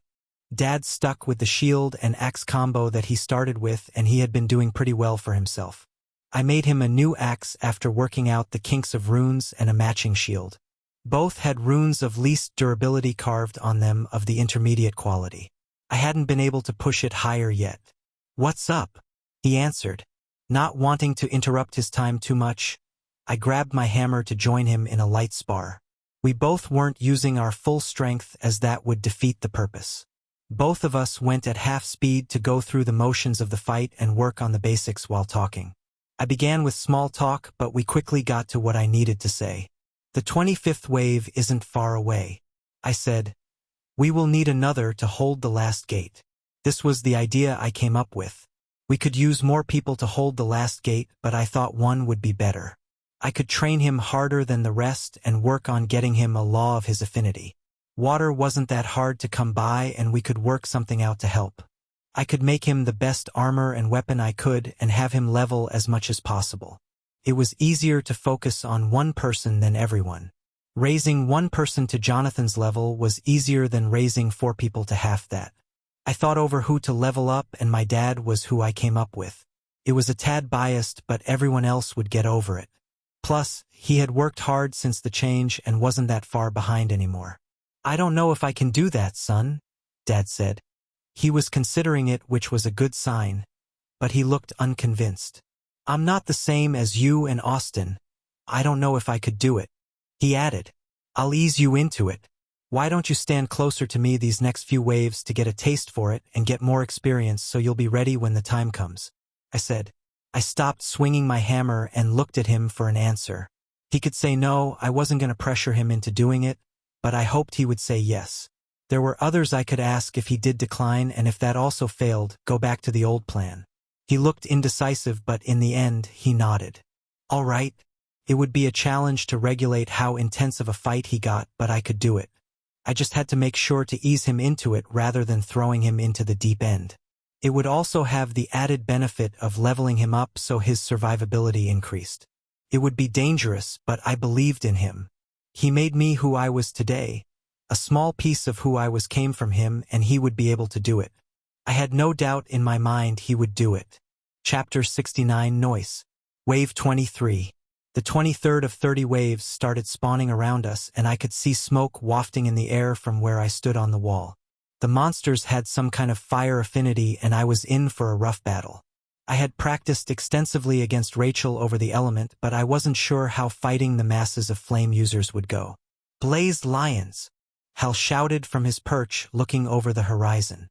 With his higher perception and skills, he could identify things from further out, taking on the role of his late brother. Flaming lions, lovely. We had fought stone lizards, acid spiders, lightning tigers, and now blaze lions. Why couldn't it have been something ice-related like ice foxes or dire wolves?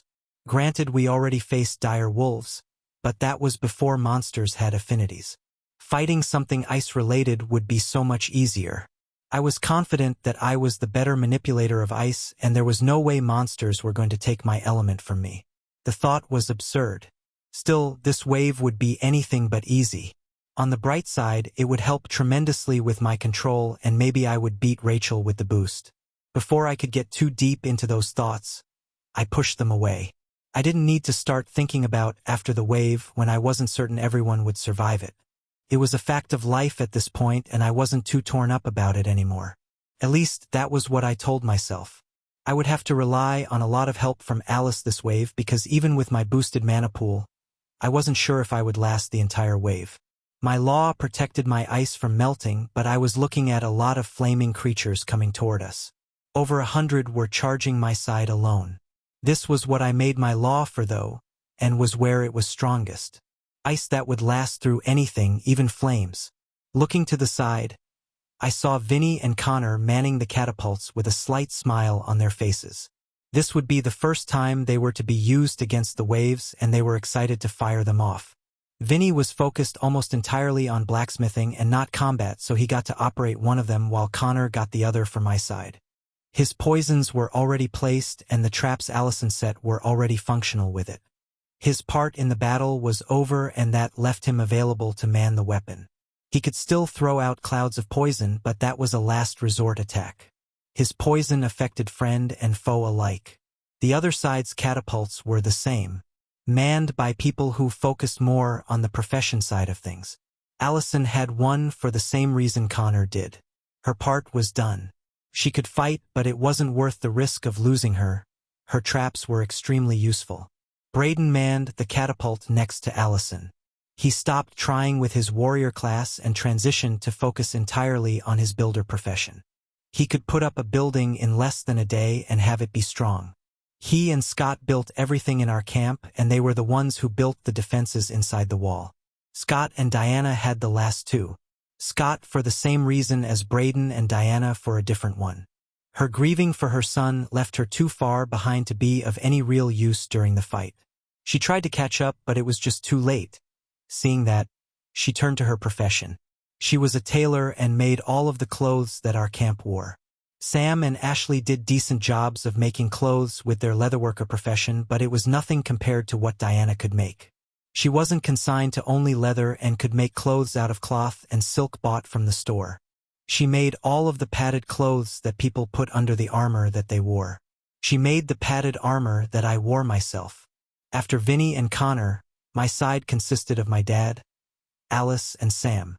Only 7 of us were here, making it one of the 2 sides of 7. With the way we were set up, only one side would get 8 people, and it wasn't mine. Austin's and Jonathan's sides had 7 and 8 respectively, with more help going to Jonathan. The last member was Hal, who helped out every side from his perch high up in the air. Scott and Braden built him a tower on top of the keep that he used to keep track of the battle and where the boss was. With him not dedicated to a side, we had to split 22 people 3 ways, leaving the discrepancy.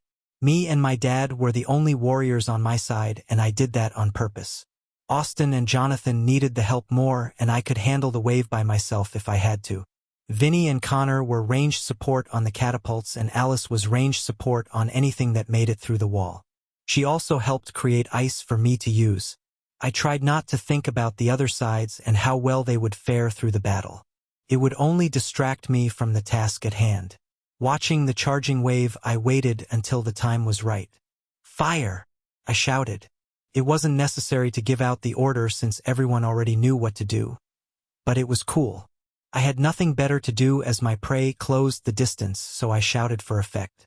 Vinny and Connor let loose at my order, and 2 large stones sailed through the air. The range of the catapults was well over what we were used to, exceeding a few hundred yards. The only one who could match the distance was Hal, using a full-powered shot. I had a feeling I could match it with a full-powered javelin throw, but it would be nowhere near as accurate. Watching the projectiles touch down gave me no small amount of joy. 2 big explosions rocked the leading monsters and sent bodies and dirt flying everywhere, leaving behind 2 big craters. The explosions killed or injured at least half a dozen of the charging beasts. After firing, both men worked expertly to reload before firing again for the same effect. Every shot cost us a lot of points, but we spent the previous day practicing and ranging them in. It was a waste to shoot at nothing, but it was worth it to see them hit perfectly into the mass of bodies when it mattered. Seeing my time come nearer, I left the top of the wall and settled into where I would hold the gate. My new armor glistened in the sun from its fresh polish this morning, and I loosened up for the coming exercise. Vinny offered to help make me a better set, but I declined. One reason for declining was that his work was better used on the others who weren't as strong as me. Another reason was my armor was personal. I liked being the one who made it. I knew the ins and outs. I knew how much it could take without breaking. I knew where the small faults in the metal were and where stresses from the hammer didn't get fully released. It was my creation, and I trusted it with my life. Literally. Sure, Vinny's might be a little better, but I knew what worked for my fighting style. I had to thin out certain spots for frost armor and leave some areas with less protection for movement reasons. When heavy armor proficiency went up to novice, the boost increased my mobility while wearing it. It also had the added consequence of making me redesign my entire armor. It evened out the kinks of wearing both armor and using frost armor with the upgrade, and it made me change my armor to accommodate, taking advantage of the new boost, making the metal thicker and cover more areas now that the boost fixed the mobility problems that the thicker metal originally caused.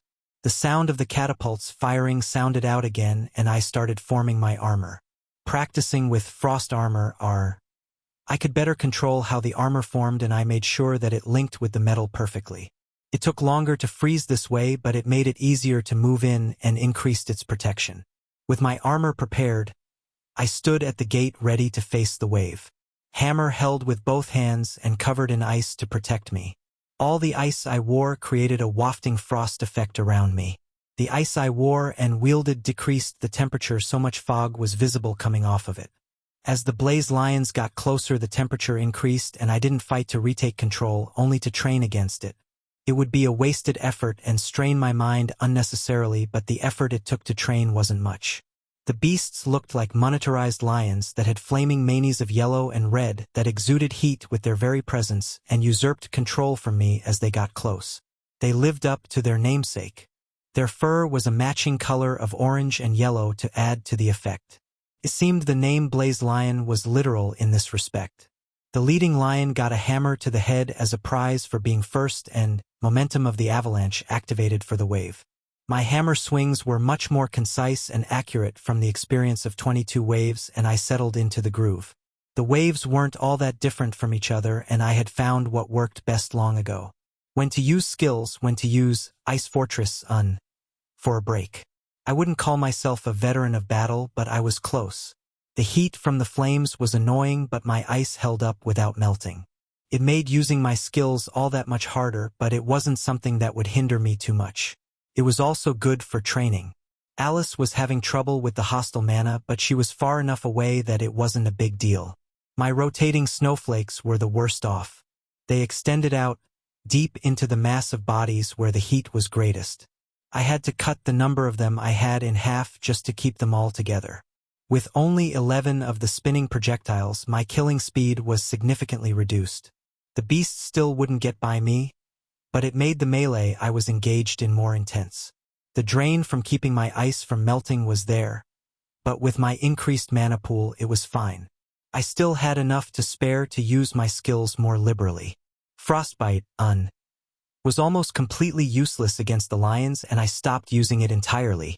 The ice mana that Frostbite injected melted so fast that it didn't leave any lasting damage. It only left the flames the lions produced slightly less hot for a minute until the mana was burned out. I didn't have as much control inside the bodies of others, and the natural fire mana in the lions ate up the ice mana at an accelerated rate that there was nothing I could do about it. The beasts had a natural advantage over my affinity. That did nothing to stop the blunt force that I used to kill them. Heavy blow took the spotlight, and I caved in chests and heads alike with my hammer. Momentum built, and the heat increased with it. The longer the battle went, the harder it was to control my ice. Vinny and Connor kept firing the catapults until they were too close to the wall to fire, and Alice and my dad did their share during the battle, but this was the first time I was pushed this hard. I wasn't losing, but I was under more stress now than ever before. The temperature sparring that I did with Rachel was nothing like what I was experiencing now. With Rachel, it was like a gentle tug of war with our respective skills testing one another's control. Here, it was a raging battlefield where I had to rip control away from the monsters to keep my space cool. Snow and ice without my law melted. Alice's skills that weren't strong enough evaporated into steam on contact with the beasts. I was losing the fight for dominance. Not physical dominance, I was waylaying the lions with my hammer, but the dominance for the terrain. Ever since I understood my law, I worked to make the battlefield a land of ice and snow to empower me and make it easier to use my skills, and for the first time, I couldn't do that. I was back to before my law, swinging my weapon at the masses without the home field advantage I created every wave. It made me angry. This was my camp, and it was my battlefield. These monsters came to me, and it angered me that they took over so easily. Maybe if I had chosen Child of Winter as my class instead of Champion of Niflheim, this would have been easier. But it was too late for that now. Plus, I had zero regrets about my class choice. My class had served me well, and I loved it. Looking for a way to cancel their effect or for a way to reinstate my own left me frustrated. I didn't have one. I had no skills that altered the terrain like this, and had no way to change it back without wasting a ton of mana. Hail could do it if I poured in enough mana, but it wasn't what the skill was made for and wasn't worth the mana cost. It would empty me out and leave me without enough to face the boss. Asking Alice to do it would be a similar bad idea. She was a mage, and she needed to have enough mana to defend herself. Wasting it on that would leave her without mana to defend herself should the need arise. Plus, I didn't think that she could do it. This was an issue that I would need to fix. A skill or something that would alleviate this problem. A part of me was glad that I noticed this now instead of later. It was an easy enough fix, and I already had a few ideas come to mind. Runes were powerful things, and I had a new one that I would need to purchase. I also would have another skill to get after this wave that I could maybe use to fix the problem. Chapter 70 Frozen Fortitude. The wave was a brutal reminder never to get too confident. I was falling into the groove of the waves with the acid spiders, lightning tigers, and what have you, and I was confident in my ability. Fighting the wave of my opposing element opened my eyes to that arrogance. The wave of blaze lions pointed out a deficiency that I needed to quickly remedy. The aftermath of the battle was still in the process of cleaning up, and we had yet to get to the unfortunate part of it. 2 more were to be buried tomorrow. Austin's dad and cousin Dennis would not be waking up tomorrow. Austin was off in the woods somewhere dealing with his grief. Connor was devastated at his dad's death, and Carrie was doing her best to keep it together. I didn't know what to do to help, so I gave them space. Abigail and Grandma were trying their best to comfort them, but I didn't expect them to get over it anytime soon. Austin being my friend, I tried to help, but he wanted to be left alone, so I did. I trusted that he wouldn't do anything stupid, and it was sad to see the spark of wonder he usually carried diminished slightly. He would get through it, we all would. But who would we be on the other side? It was infuriating to watch my family dwindle and die. I wanted to rage at the world and let my fury out, but I didn't. I kept it in check, and when Barbarian's fury threatened to activate on its own, I took calming breaths to stop it. Or I went and killed something brutally, but saying I took calming breaths made me feel better. The 2 deaths weren't anything that we did wrong either, it was just an unfortunate matchup. My power was stifled by the heat, Rachel's was severely weakened, and Austin lost an aspect of his power as well. 3 of our strongest were weakened, and that led to deaths that could have been avoidable. Rachel's powers were entirely fire-based, and shooting fire at lions that were already on fire didn't do much. Believe it or not, they had innate fire resistance in their blood. She tried to manipulate it and turn it against them, but she wasn't strong enough and could only do one at a time, which was slower than some of her non-fire skills. Austin's powers had the piercing power of light added with the burning power of the sun. He wasn't as weakened as me and Rachel, but an aspect of his usual power set was missing.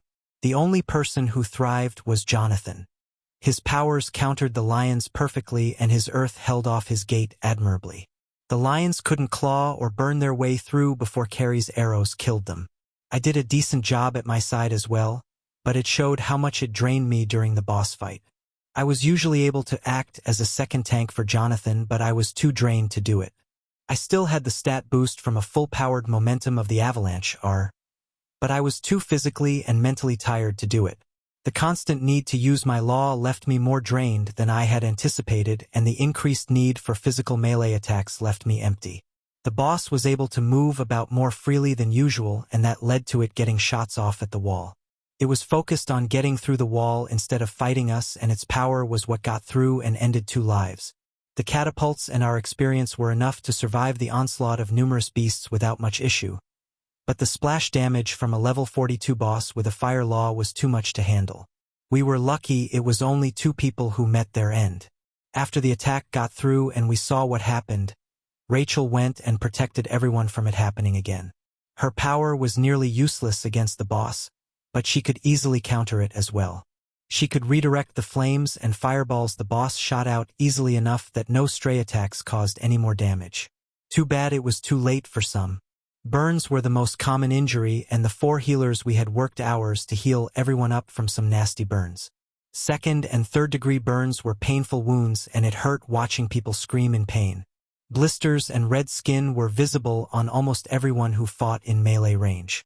My body was racked with burns as well, but I made sure everyone else was seen to first. I would bear with the pain so others could get healed first. Abigail tried to heal me, but I refused. The boss's fire was what injured me. My fortitude and ice armor were enough to ignore the regular lion's fire. But the boss's was more powerful and backed with a law that overcame even my stalwart defenses. Abigail didn't like it but accepted my decision before going to heal others. She muttered something about me being stupid and to get over myself, but I didn't care too much at the time. The pain was necessary for me. It was a twisted sense of penance for my failure. I deserved to feel it for a while. Deep down I knew that it was stupid and wasn't my fault, nor was it the right way to process what was happening, but I didn't know what else to do. My family was dying before my eyes, and I could do nothing to stop it. I already ran on less than 4 hours of sleep a night, and I spent every spare second trying to get stronger. There was nothing else for me to do. I wanted a break, a vacation from responsibility, from needing to claw tooth and nail for enough power to survive. A break from the constant death and battle that surrounded me. I wanted to relax. I wanted a break from the pain. I tried to close it off, to numb myself of what was happening, but I just couldn't do it. No matter how I tried to reason with myself, I couldn't do it. I stayed sitting on the wall until the sun set, falling below the horizon, and the stars made themselves known in the sky. I allowed myself this brief time to collect myself and grieve before starting it all over tomorrow. The foreign constellations did little to distract my mind from what the future held. Going hunting, gaining levels, getting stronger, just to be back here in 3 more days. From the information that we got from the system, I knew the tutorials were designed. I found out that this was made by someone, and it was someone I was going to kill. It might take me a while, it might take me forever, but I would do it. There was no need for the pure maliciousness, the disregard for life, that this tutorial was. Even if it forged people into great powers, it wasn't worth it. No matter what intentions were used to create this hell, it wasn't worth it, and whoever did it deserved death. A death that I swore to carry out. It did not slip my notice that I went from shaking at the thought of killing a person to swearing I would kill someone in a matter of days. How fast my feelings had done a 180 was enough to laugh if I still cared enough to do so.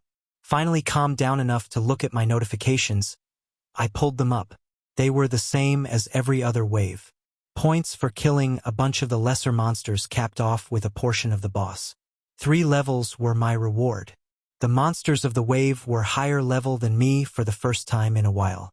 I went into the wave level 34, and the monsters were level 36 and 37. The boss was even higher at 42. The level difference was enough to give me 3 levels instead of the usual 2. Usually 2 levels during a wave and the occasional one for hunting in between them were all I got. Now that the monsters were higher level, I was getting more experience. Others were gaining it faster than me though.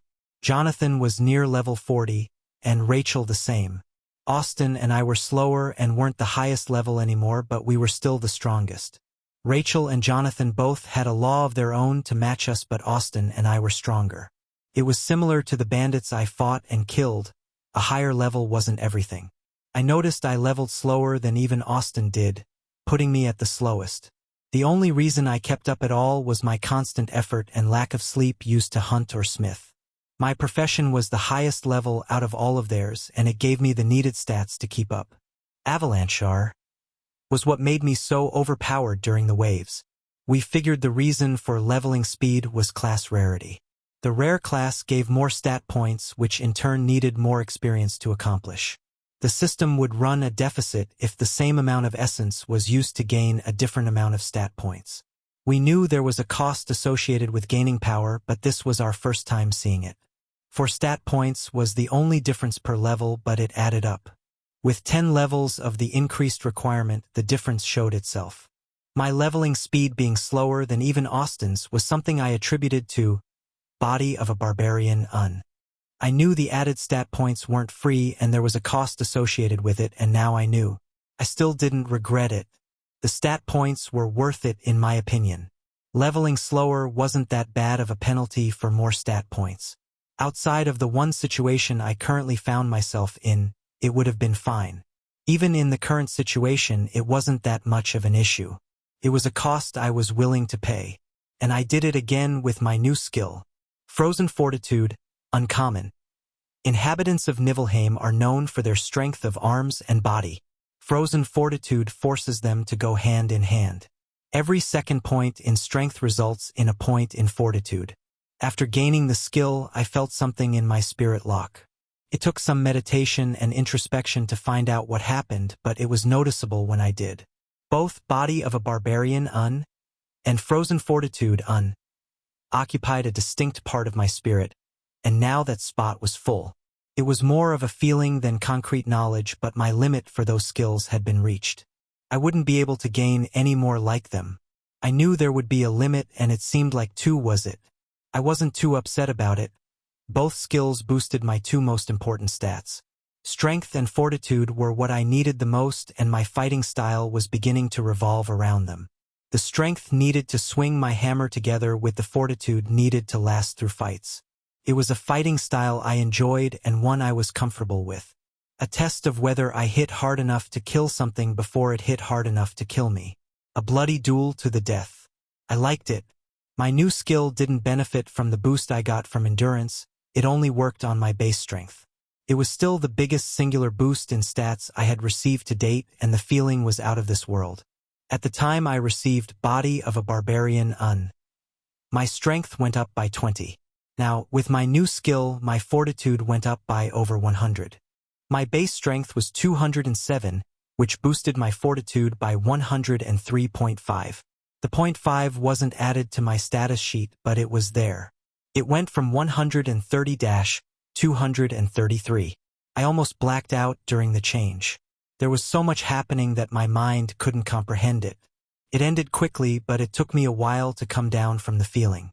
My two highest stats stood out from all the rest. Strength, 274. Fortitude, 233. With momentum of the avalanche are, at 100% they would become. Strength, 548. Fortitude, 466.